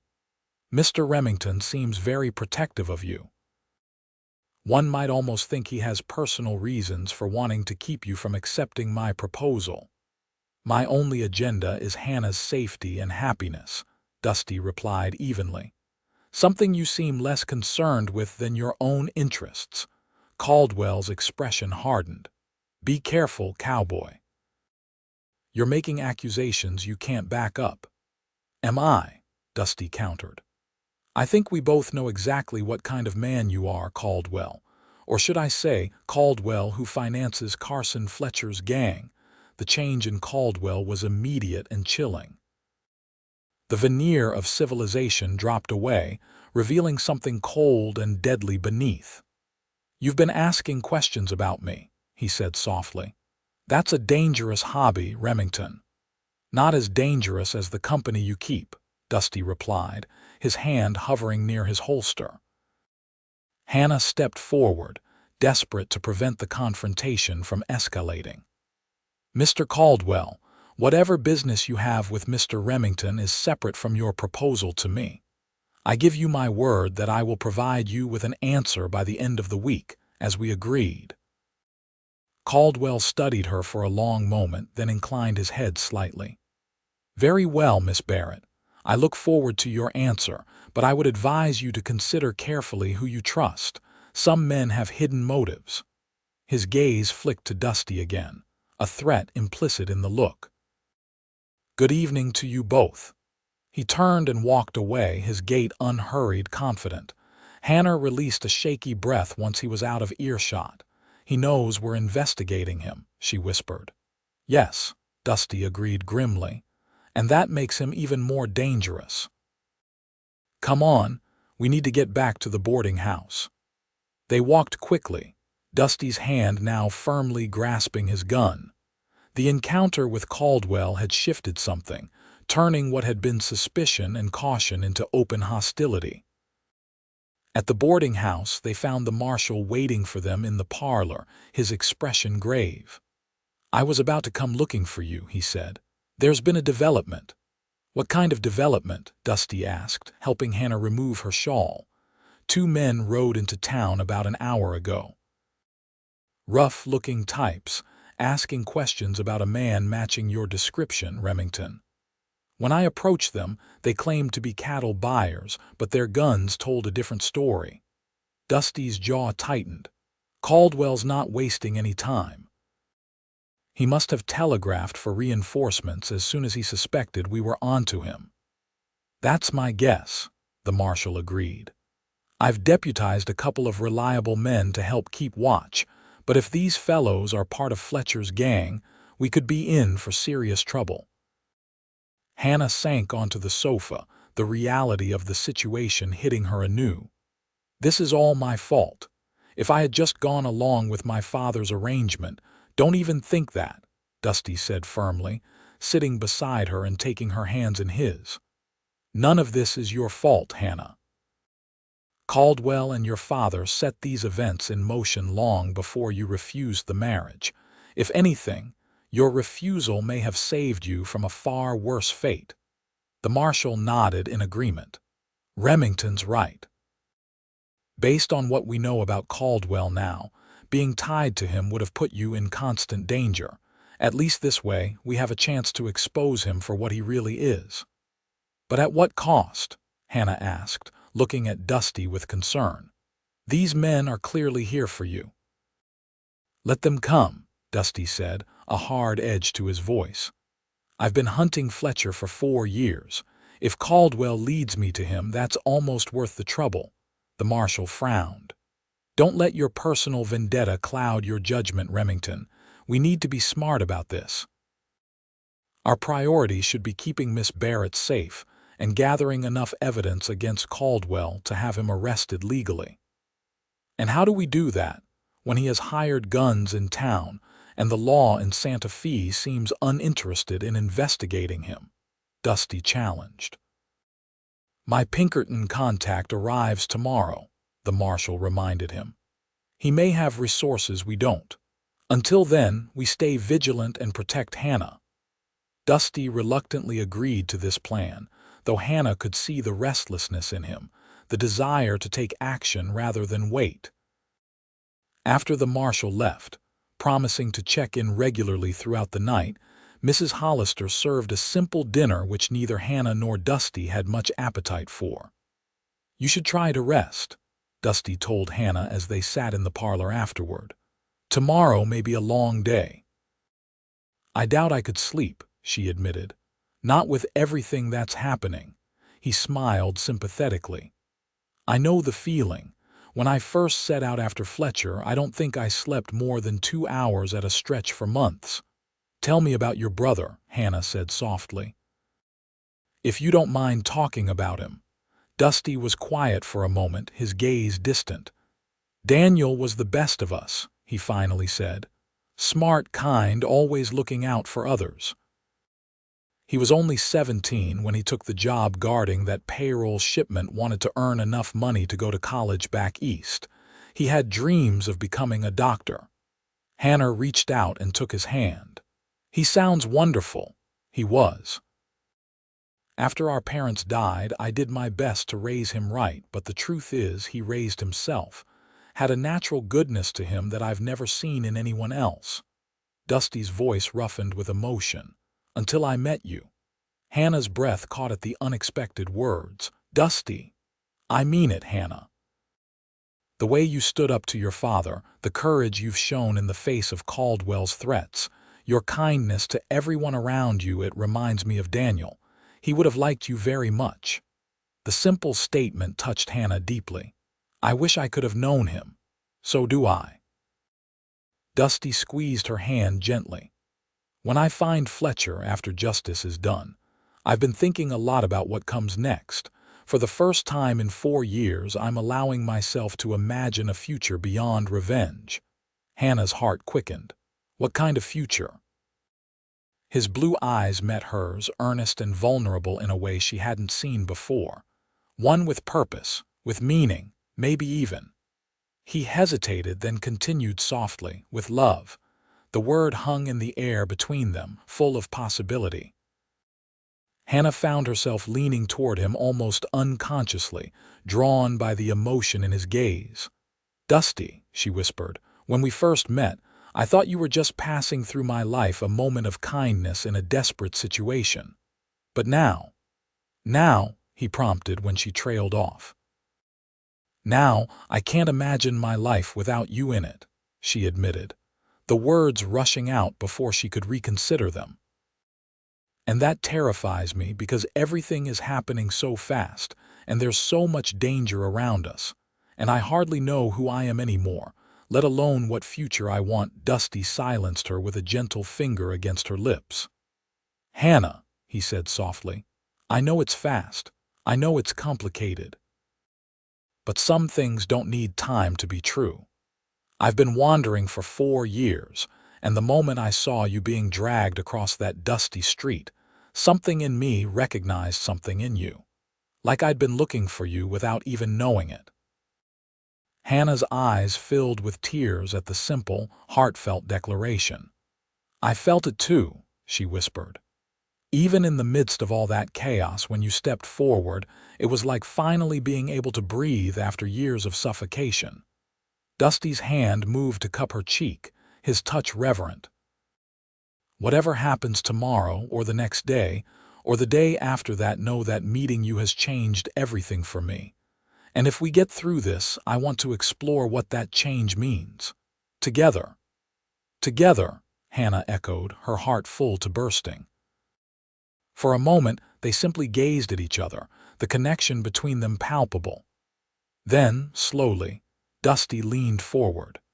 Hannah closed her eyes as his lips met hers in a kiss that was gentle yet full of promise, a beginning, a declaration, a commitment.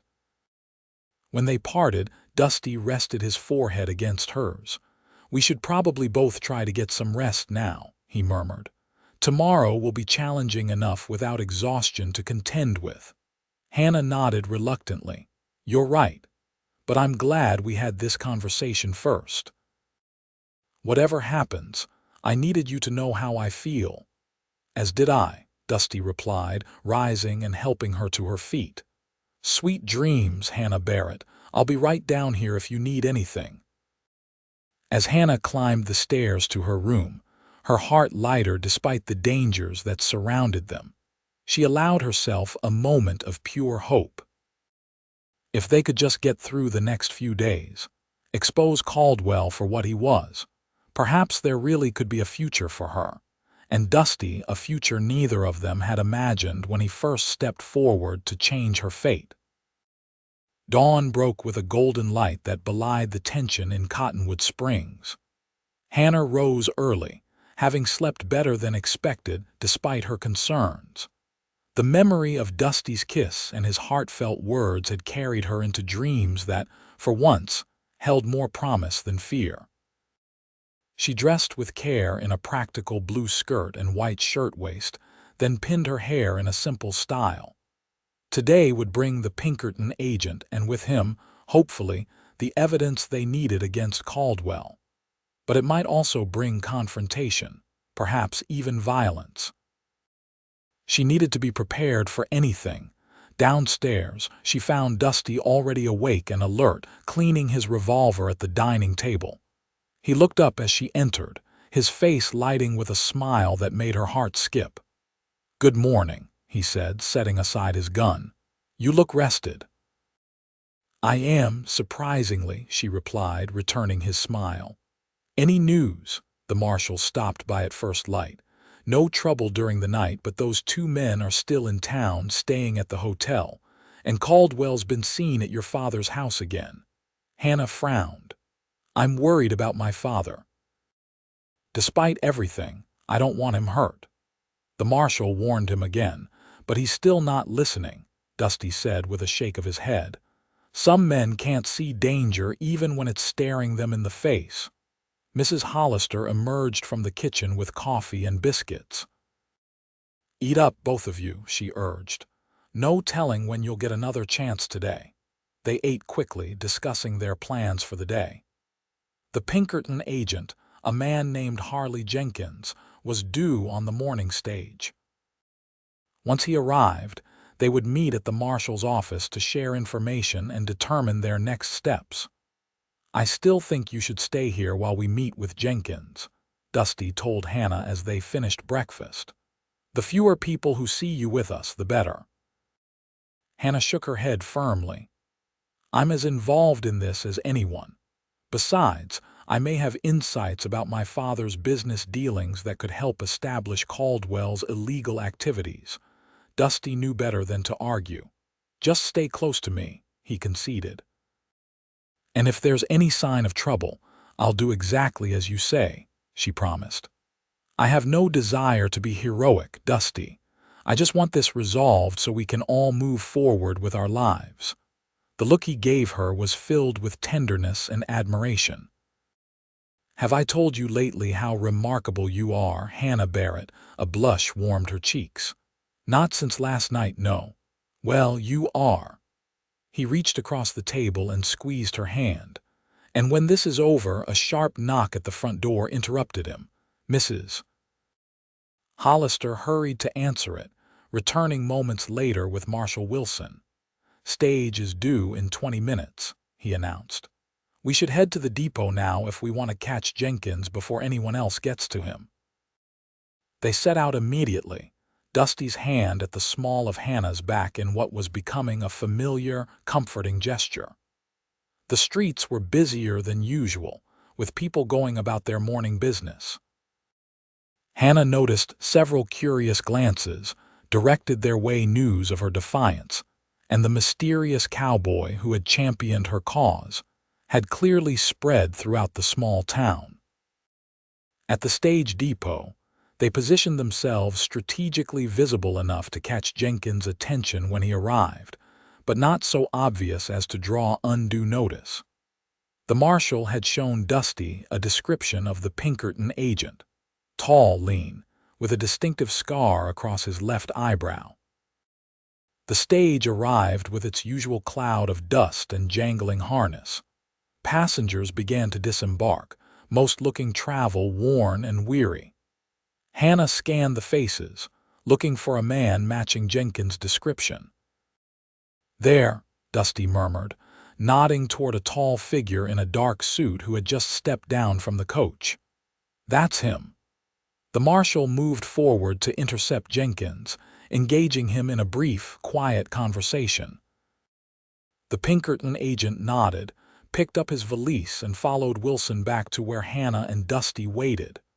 "Mr. Jenkins," the marshal said by way of introduction, "this is Miss Hannah Barrett and Mr. Dusty Remington, whom I mentioned in my telegram." Jenkins tipped his hat to Hannah. "Madam." His gaze shifted to Dusty, assessing. "Remington, heard you've been asking questions about James Caldwell." "That's right," Dusty confirmed, "and about his connection to Carson Fletcher." Something flickered in Jenkins' eyes at the mention of Fletcher's name. "Let's continue this conversation somewhere more private," he suggested. "The depot has too many ears." They walked to the marshal's office, maintaining a casual pace to avoid drawing attention. Once inside, with the door locked behind them, Jenkins set down his valise and turned to face them. "I've been tracking Caldwell for nearly a year," he revealed.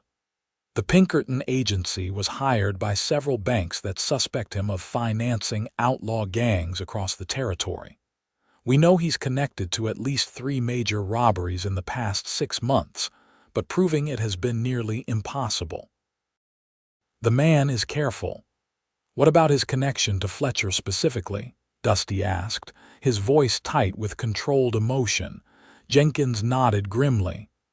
"That's one connection we're certain of. Fletcher's gang has hit 2 payroll shipments and a bank that we know Caldwell had inside information about. We believe he provides the intelligence, Fletcher executes the robberies, and they split the proceeds." Hannah listened with growing horror. "And this is the man my father wanted me to marry." "Your father may not have known the extent of Caldwell's criminal activities," Jenkins suggested. "Caldwell maintains a respectable facade in certain circles, but he's as dangerous as they come, more so, because he operates in the shadows while others do the dirty work." "Those men who rode into town yesterday," the marshal interjected. "Could they be Fletcher's men?" "Almost certainly," Jenkins confirmed. "Fletcher never travels without at least 2 of his gang nearby. If they're here, it means he's close as well." Dusty's expression hardened. "Then this is my chance to finally bring him to justice for my brother's murder." Jenkins studied him with newfound interest. "Your brother was killed by Fletcher." "When?" 4 years ago. Payroll robbery near Springfield, Missouri." Recognition dawned in the Pinkerton agent's eyes. "The Missouri Pacific job, I remember it. Young guard killed even though he surrendered." He shook his head. "That was your brother. I'm sorry, Remington." "Sorry won't bring Daniel back," Dusty said flatly, "but justice might bring him peace." Hannah placed a gentle hand on Dusty's arm, feeling the tension in his muscles. "What's our next step, Mr. Jenkins?" she asked, hoping to refocus the conversation on practical matters. "We need evidence linking Caldwell directly to Fletcher's operations," Jenkins explained.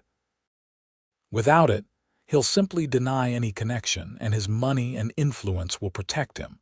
The best approach would be to catch them meeting together or exchanging information. Caldwell's been spending a lot of time at George Barrett's house," the marshal noted. "Could they be planning something there?" Hannah considered this. "My father's study has a safe where he keeps important documents. If Caldwell is using him for some kind of business transaction, there might be evidence there." "Can you get us into the house?" Jenkins asked her. "Possibly," Hannah replied thoughtfully. "Betsy, my former lady's maid, is still loyal to me. She might help us gain access when my father is out." "It's risky," Dusty objected. "If Caldwell or your father caught you there, it may be our best chance," Jenkins countered. "If we can find documentation linking Caldwell to Fletcher's operations, we can arrest him legally. Otherwise, we're just working on suspicions." Before they could discuss the plan further, a gunshot rang out from the street, followed by shouts and the sound of running feet. The marshal moved quickly to the window, peering out cautiously. "Trouble at the saloon," he reported. "Two men arguing. Looks like one of them is one of Caldwell's men." Another shot echoed, then another.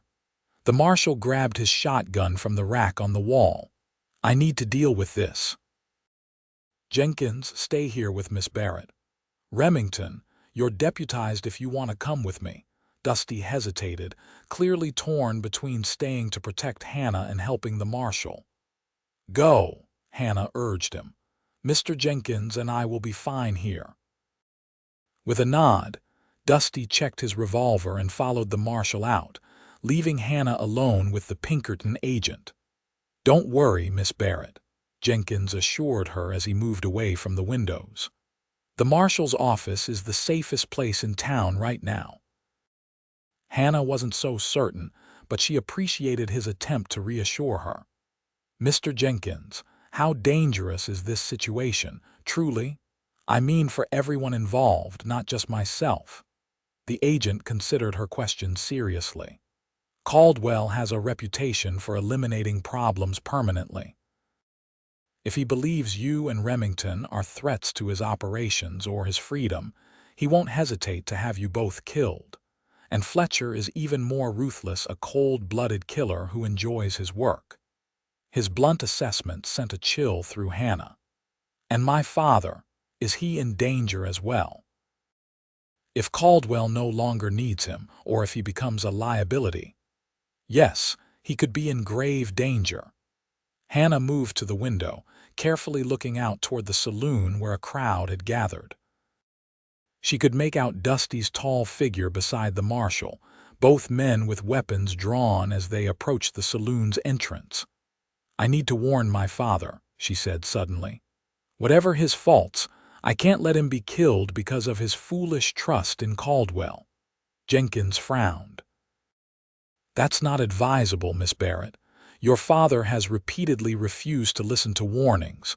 Approaching him now could put you directly in harm's way." "Then I'll write him a note," Hannah insisted. "Something he can't ignore. Betsy can deliver it to him privately." Before Jenkins could object further, the office door burst open.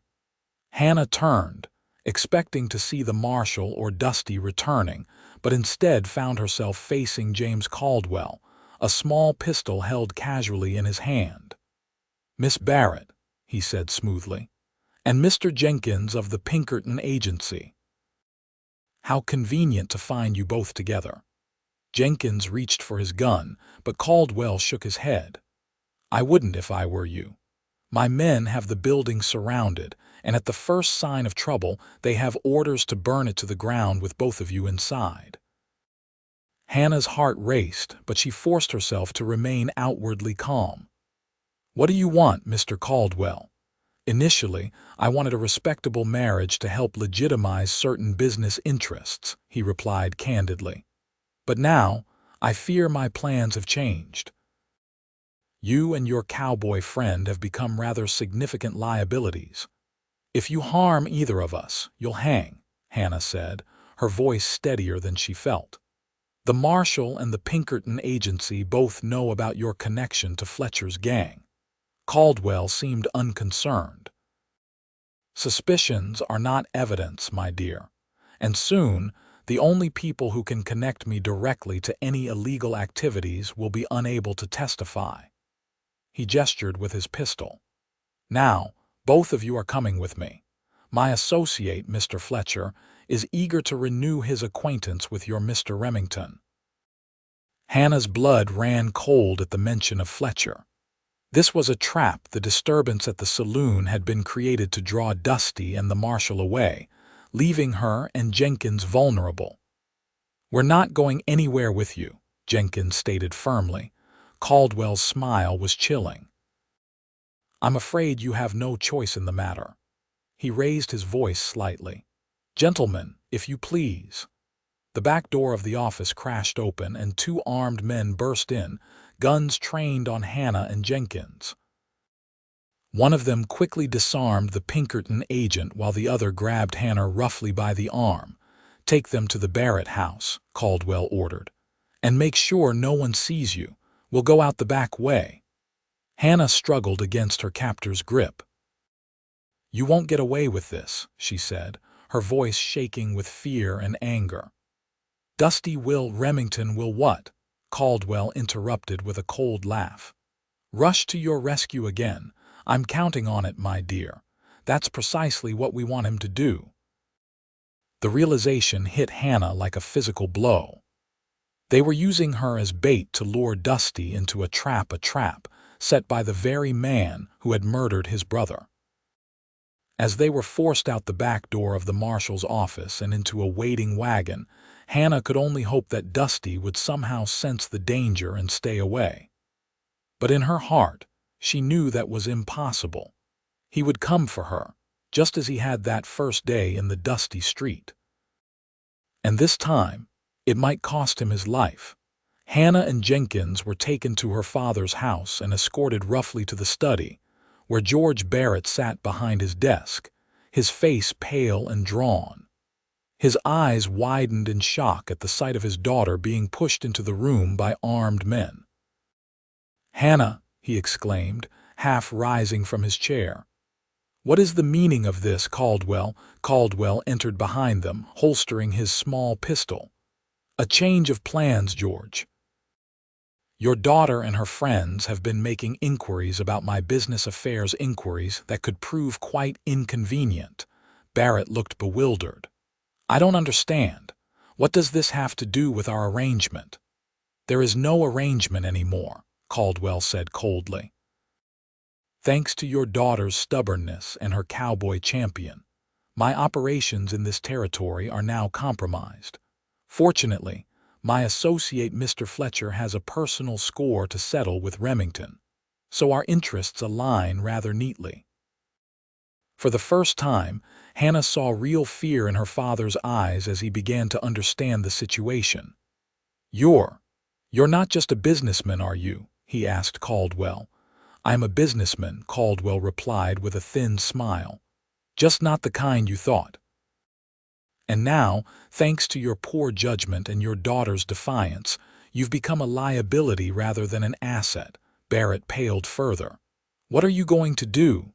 "That depends on how cooperative you all are." Caldwell turned to one of his men. "Secure them and keep watch. Fletcher will be here soon." The men bound Hannah's and Jenkins' hands behind their backs and forced them into chairs. To Hannah's surprise, they did the same to her father, despite his protests. "This is outrageous," Barrett sputtered as his hands were tied. "I've done nothing wrong." "We had an agreement you failed to fulfill," Caldwell reminded him coldly. "Your daughter was to be my wife, providing me with respectability and connections. Instead, she publicly humiliated me and began investigating my business affairs. Actions have consequences, George."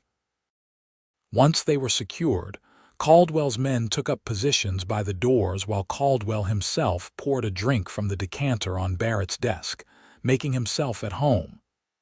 "Now we wait," he said, settling into a chair.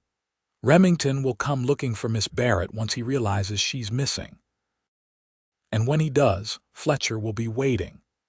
Hannah's mind raced, searching for a way out of this deadly situation. She glanced at Jenkins, who met her gaze with a slight nod. He was working on a plan as well. Her father, however, seemed completely broken, his head bowed in defeat. "Father," Hannah said quietly, "I tried to warn you about Caldwell." Barrett raised his head, his expression a mixture of anger and despair. "How was I to know? He seemed legitimate. His references, his business connections, all carefully cultivated," Caldwell interjected with a smug smile. "That's the beauty of my operation, George. I maintain a veneer of respectability while financing some of the most successful outlaws in the territory. It's much more profitable than legitimate business, I assure you. And much more likely to end with you hanging," Jenkins remarked dryly. Caldwell's smile faded. Bold words from a man who may not live to see nightfall. The sound of approaching horses interrupted the tense exchange. Caldwell moved to the window, peering out cautiously. Ah, Fletcher has arrived, right on schedule. Hannah's heart sank. With Fletcher here, the trap for Dusty was complete. She had to find a way to warn him, but how? Bound and guarded with no means of communication, what could she possibly do? The front door opened and closed, followed by footsteps in the hallway. The study door swung open to admit a man Hannah could only assume was Carson Fletcher. He was younger than she had expected, perhaps 35, with sharp features and cold, assessing eyes. The gun on his hip looked well used, and the ease with which he carried himself spoke of a man accustomed to violence. "Caldwell," Fletcher greeted with a nod. "I see you've gathered quite an audience." "Insurance," Caldwell replied. "The Pinkerton agent knows too much, and the girl is our bait for Remington. Barrett is simply no longer useful." Fletcher's gaze moved to Hannah, a slow smile spreading across his face. "So this is the woman who's got Remington all twisted up. Pretty little thing." He approached her, reaching out to lift her chin with one finger. He always did have good taste. Hannah jerked her face away from his touch, glaring up at him defiantly. "You murdered his brother. He'll never stop hunting you." "Hunting me?" Fletcher laughed. "Sweetheart, he's not hunting me anymore. I'm hunting him, and you're the perfect lure." "What makes you so sure he'll come for her?" one of Caldwell's men asked. Fletcher's smile widened. "Because I know Remington. 4 years I've been watching him chase my shadow across half the West. And in all that time, I've never seen him care about anything except finding me. Until now." He looked back at Hannah. "Until you." The casual cruelty in his voice made Hannah shiver. This was a man who killed without remorse, who had murdered Dusty's young brother in cold blood. And now he was using her to draw Dusty into a final confrontation. "Even if he comes," Jenkins spoke up, "he won't come alone. The marshal knows we're missing by now. They'll bring help." "Let them," Fletcher said with a shrug. "My men have this house surrounded. Anyone approaching will be seen long before they get close, and once Remington is dealt with, we'll be long gone." Caldwell nodded in agreement. "The horses are ready out back. Once Fletcher has his reunion with Remington, we'll eliminate our other problems and be on our way before the town even realizes what's happened." Hannah exchanged a glance with Jenkins. Their deaths were being discussed as casually as travel plans. If they were going to survive, they needed to act soon. "What about me?" Barrett asked suddenly, his voice trembling. "I've done everything you asked, Caldwell. I can still be useful to you." Caldwell regarded him with contempt. "I'm afraid your usefulness ended when your daughter refused my proposal, George. But take heart, you won't die alone. Your daughter will be joining you." Barrett's face crumpled, and for the first time in her life, Hannah saw genuine remorse in her father's eyes as he looked at her. "Hannah, I never meant for this to happen. I thought the marriage would save us financially. I never imagined." "I know, Father," she said softly. Despite everything, she couldn't help but pity him in this moment. He had been blinded by his own desperation and pride, unable to see the true nature of the man he had aligned himself with. Fletcher moved to the window, scanning the street. "How long do you think before Remington realizes his woman is missing?" "Not long," Caldwell replied. "The disturbance at the saloon won't keep him occupied forever." As if on cue, one of Fletcher's men entered the study. "Riders approaching from town," he reported. "Looks like the marshal and 2 others." Fletcher smiled coldly. "Right on time. Positions, everyone. Remember, Remington is mine. The others you can deal with as you see fit." The outlaws dispersed, taking up positions throughout the house. Fletcher remained in the study, drawing his gun and checking it with practiced ease. "I've waited a long time for this," he said, more to himself than anyone else. 4 years of looking over my shoulder, wondering when Remington would catch up to me. Today, that ends. Hannah's desperation mounted as she realized how little time remained. Dusty was riding into a trap, and there was nothing she could do to warn him. She pulled against her bonds, but they were secure, cutting into her wrists painfully. "Stop struggling," Jenkins murmured beside her. "Save your strength. There may be a moment when we can act, but it's not now." She nodded reluctantly, forcing herself to remain still. Across the room, Fletcher had positioned himself beside the window, partially hidden by the curtain as he watched the approaching riders. "They're stopping down the street," he reported. "Talking to someone, probably gathering information." He smiled grimly. "Won't be long now." Hannah closed her eyes briefly, offering a silent prayer for Dusty's safety. When she opened them again, she caught Jenkins watching her intently, a message in his eyes that she couldn't quite decipher. He glanced meaningfully toward the fireplace, then back to her. Following his gaze, Hannah noticed the poker leaning against the hearth, just a few feet from Jenkins' chair. If he could somehow reach it, it might serve as a weapon. But how? They were both bound securely, and Fletcher was watching the window, not them. The opportunity came unexpectedly. One of Caldwell's men entered the study to whisper something to his boss, momentarily drawing Fletcher's attention away from the window. In that instant, Jenkins made his move. With a sudden lurch, he tipped his chair sideways, falling to the floor with a crash. "What the hell?" Fletcher spun around, gun raised.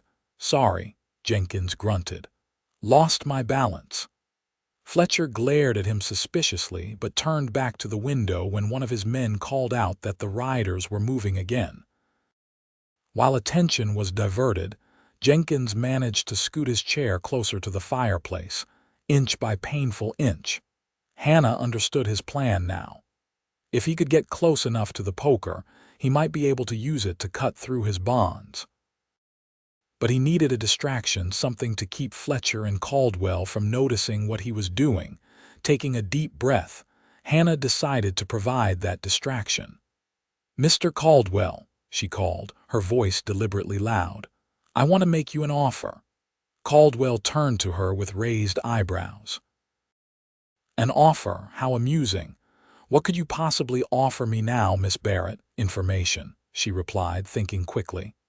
"About Dusty Remington. Things that might give Fletcher an advantage when they meet." Fletcher stepped away from the window, suddenly interested. "What kind of information?"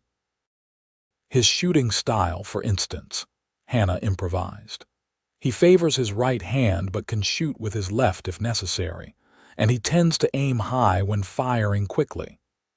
These were complete fabrications. Hannah had never actually seen Dusty in a gunfight, but they sounded plausible enough. And more importantly, they had captured Fletcher's full attention. "Why would you betray him?" Caldwell asked skeptically. "You seemed quite attached to your cowboy hero." "Because I want to live," Hannah replied, letting real fear into her voice. "You're going to kill us all anyway." "Maybe if I provide something valuable, you'll spare me at least," Fletcher laughed. "She's smarter than she looks, Caldwell. Self-preservation is a powerful motivator." He approached Hannah, crouching down to her eye level. "What else can you tell me about Remington, darlin'?" As Hannah spun her web of fictional details about Dusty's fighting tactics, she was acutely aware of Jenkins working his way closer to the fireplace poker. Just a little longer, she thought. Just keep them distracted a little longer. "He also has a bad shoulder," she added, remembering the slight stiffness she had occasionally noticed in Dusty's left arm. "An old injury that bothers him sometimes, especially in damp weather." That part, at least, was true, though she hated herself for revealing even this small vulnerability. But she needed to keep Fletcher engaged, keep his focus on her rather than on Jenkins. "Interesting," Fletcher mused. "I'd heard rumors of a wound from a skirmish in Wyoming territory. Seems those rumors were true. A shout from outside interrupted their conversation. They're coming. 3 riders approaching fast from the east. Fletcher straightened immediately, returning to the window. It's them. Remington's in the lead. He turned to Caldwell with a cold smile. Time to finish this. As Fletcher moved toward the door to take up his position, Hannah caught a glimpse of Jenkins. He had managed to hook the poker with his foot and was now awkwardly maneuvering it behind his back. It would take time for him to cut through his bonds, time they might not have. Remember, Fletcher instructed his men as they readied themselves, Remington is mine. The others you can deal with however you want. He left the study, taking up a position in the front hall where he would have a clear shot at anyone entering the house. Caldwell remained behind with one guard to watch over the prisoners. Hannah's heart pounded as she heard the approaching hoofbeats, then the sound of riders dismounting. Dusty was here, walking into Fletcher's trap because of her. She had to do something, anything, to warn him. In desperation, she suddenly screamed at the top of her lungs. "Dusty, it's a trap!" Her warning was cut short by Caldwell's hand striking her across the face, hard enough to snap her head back. "Shut her up," he snarled to the guard. The man stepped forward, raising his gun to strike Hannah with the butt.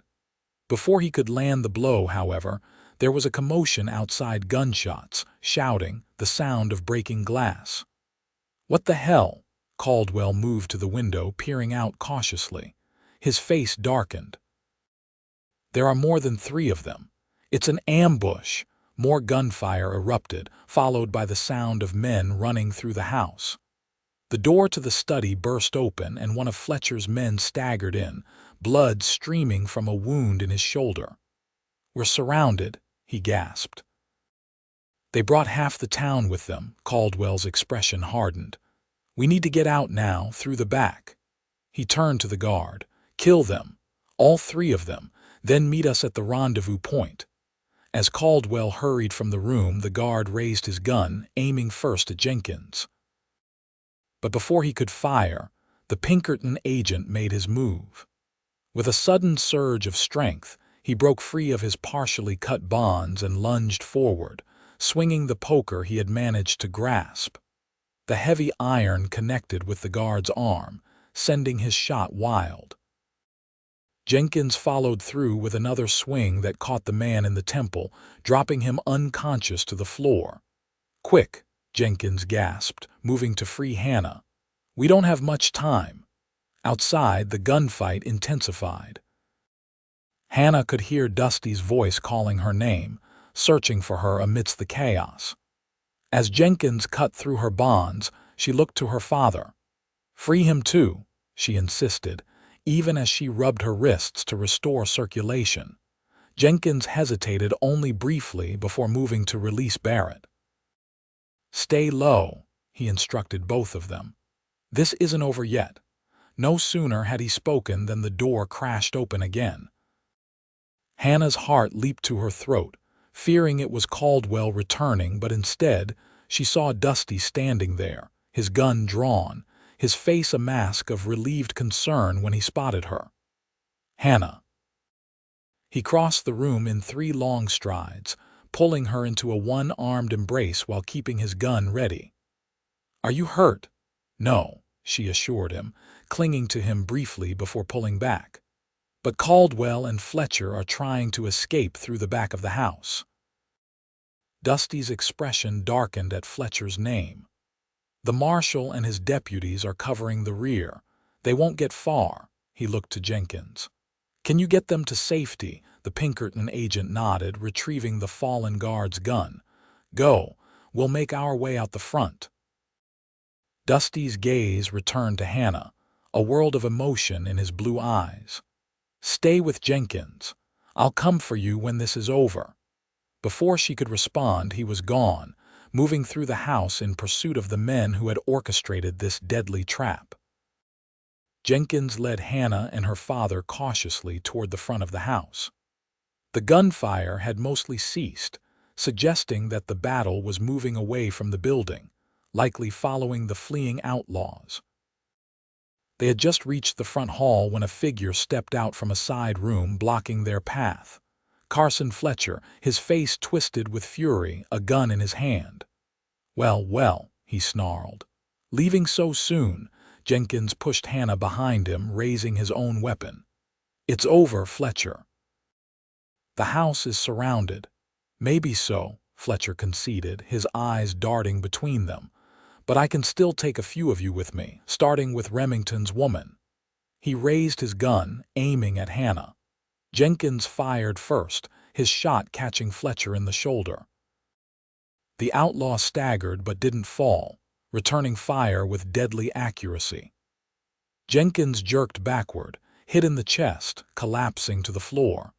Hannah screamed, dropping to her knees beside the fallen Pinkerton agent. Fletcher, wounded but still dangerous, steadied himself against the wall, raising his gun once more. "Nothing personal, darlin'," he said coldly. "Just business." As his finger tightened on the trigger, George Barrett suddenly lunged forward, throwing himself between Fletcher and his daughter. The gunshot echoed in the confined space, and Barrett crumpled to the floor, blood spreading across his chest. "Father!" Hannah cried, crawling to his side. Fletcher cursed, struggling to reload his weapon with his injured arm. Before he could manage it, footsteps pounded down the hallway and Dusty appeared, his gun trained unerringly on the outlaw. "Drop it, Fletcher," he commanded, his voice deadly calm. "It's over." Fletcher's lips curled in a sneer. Remington, finally face to face, been a long time coming. "Too long," Dusty agreed, his eyes cold as winter. "Drop the gun. Now." For a tense moment, Hannah thought Fletcher might try to shoot anyway, forcing Dusty to kill him. But then, with a gesture that was almost casual, the outlaw let his weapon clatter to the floor. "You got me," he said with a mirthless laugh. "Congratulations. Does it feel like justice for your brother?" "Justice isn't about feelings," Dusty replied evenly. "It's about accountability. You'll hang for what you've done, Fletcher, to Daniel and to all your other victims." As the marshal and his deputies arrived to take Fletcher into custody, Dusty holstered his gun and knelt beside Hannah, who was cradling her father's head in her lap. "How bad is it?" he asked quietly. "Bad," she whispered, tears streaming down her face. "He saved my life, Dusty. After everything, he saved me." Barrett's eyes fluttered open, focusing with difficulty on his daughter's face. "Hannah," he gasped, blood bubbling at the corners of his mouth. "I'm sorry for everything. I never meant to harm you." "I know, Father," she sobbed, clutching his hand. "I forgive you. Just hold on. We'll get the doctor." But they both knew it was too late. George Barrett had made countless mistakes in his life, driven by pride and greed and ambition.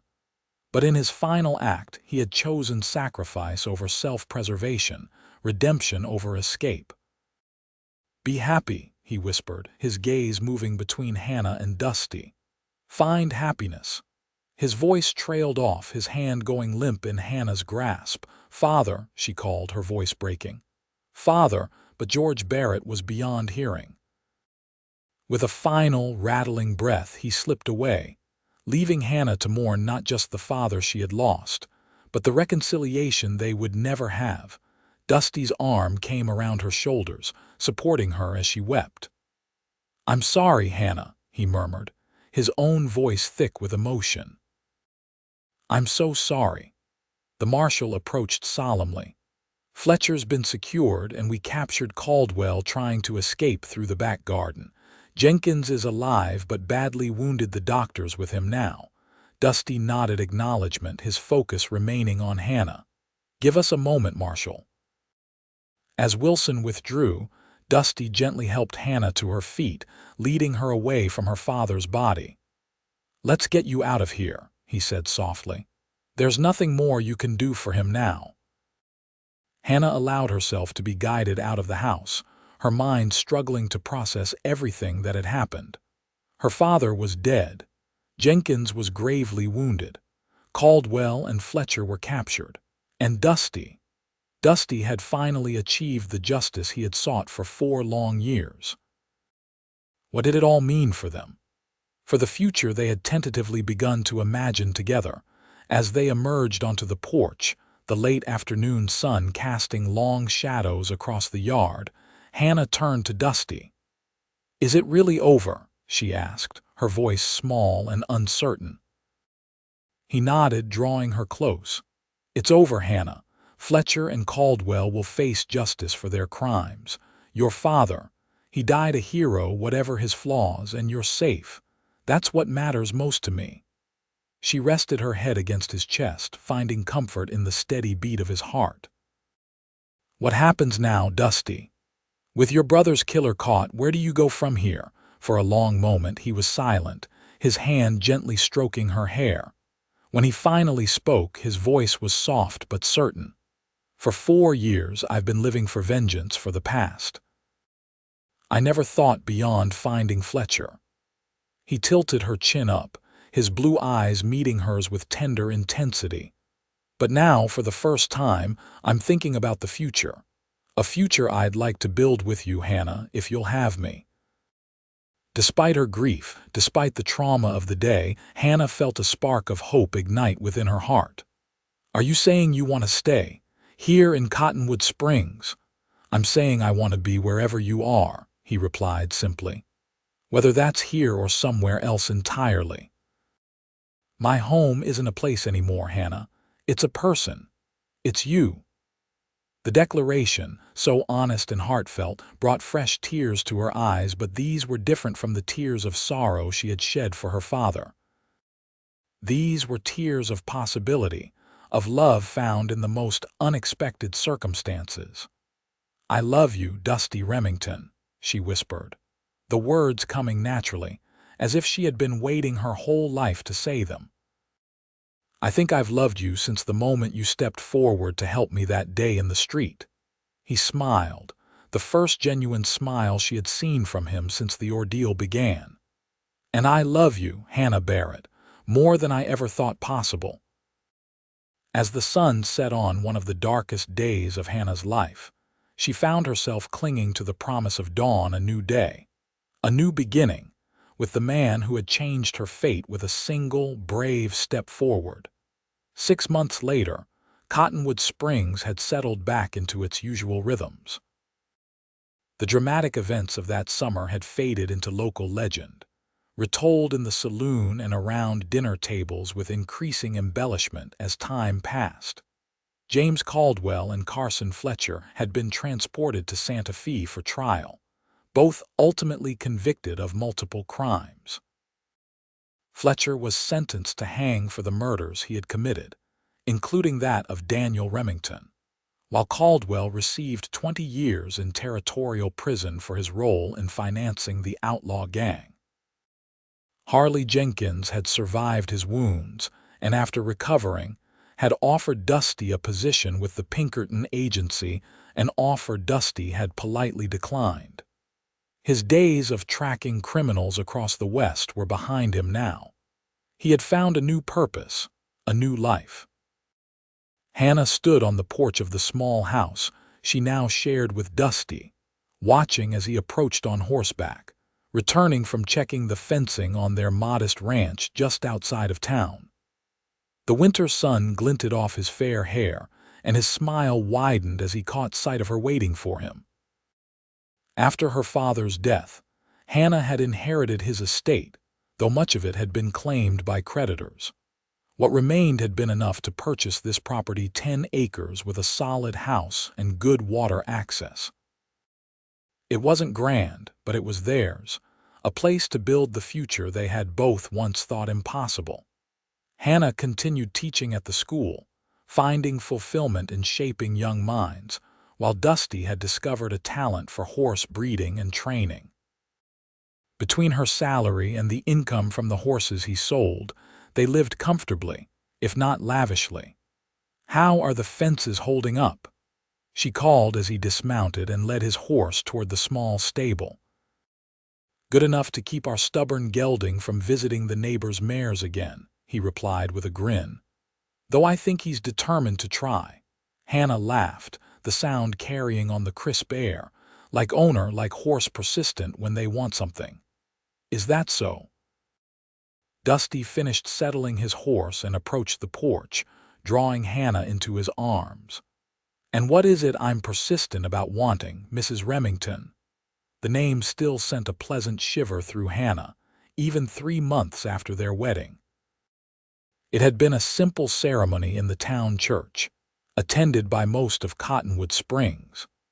Mrs. Hollister had cried through the entire service, proudly telling anyone who would listen how she had known from the start that they were meant for each other. "Oh, I don't know," Hannah teased, wrapping her arms around his neck. "Perhaps about kissing your wife at every opportunity, guilty as charged," he murmured, bending to press his lips to hers in a kiss that still made her heart race as much as the first one they had shared in Mrs. Hollister's parlor all those months ago. When they parted, Dusty rested his forehead against hers, his expression growing more serious. "I received a letter today," he said, "from Daniel's old sweetheart back in Missouri. She wanted to thank me for finally bringing Fletcher to justice, and to let me know she's married now, with a baby on the way." Hannah squeezed his hand, understanding what this news meant to him. "That would have made Daniel happy, I think, knowing she found love again." Dusty nodded. "It helps somehow, knowing life goes on, that even after terrible loss happiness is still possible." He looked into her eyes, his own filled with quiet joy. "You taught me that, Hannah," she smiled, touched by his words. "We taught each other. When my father tried to force me into that marriage, I thought my life was over. I never imagined that being dragged screaming through the streets would lead me to the greatest happiness I've ever known." "Funny how fate works," Dusty agreed, tucking a strand of golden hair behind her ear. 4 years chasing a ghost across the West, and all along, my future was waiting in a little town I'd never even heard of." They stood together on the porch, watching as the winter sun began its early descent toward the horizon. The land around them was quiet, peaceful in a way that neither of them had experienced before finding each other. "What are you thinking about?" Dusty asked, noting Hannah's contemplative expression. She turned to him with a smile that held a secret.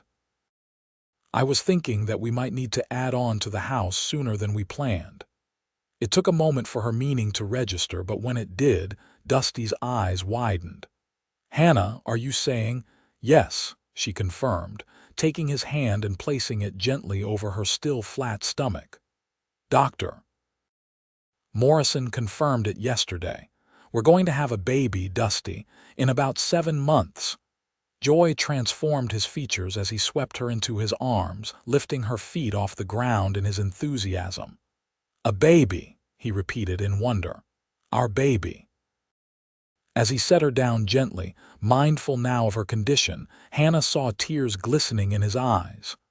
"Are you happy?" she asked softly, though she already knew the answer. "Happier than I ever thought possible," he assured her, his voice thick with emotion. "I love you, Hannah Remington. You and our child, more than anything in this world." "And we love you," she replied, standing on tiptoe to kiss him again. Inside their home, a fire burned warmly in the hearth, keeping the winter chill at bay. Outside, the land stretched before them, full of promise for the future they would build together. And between them, a new life grew, a testament to the love that had begun that fateful day when a bride was dragged screaming across the dust. A cowboy stepped forward and changed her fate forever.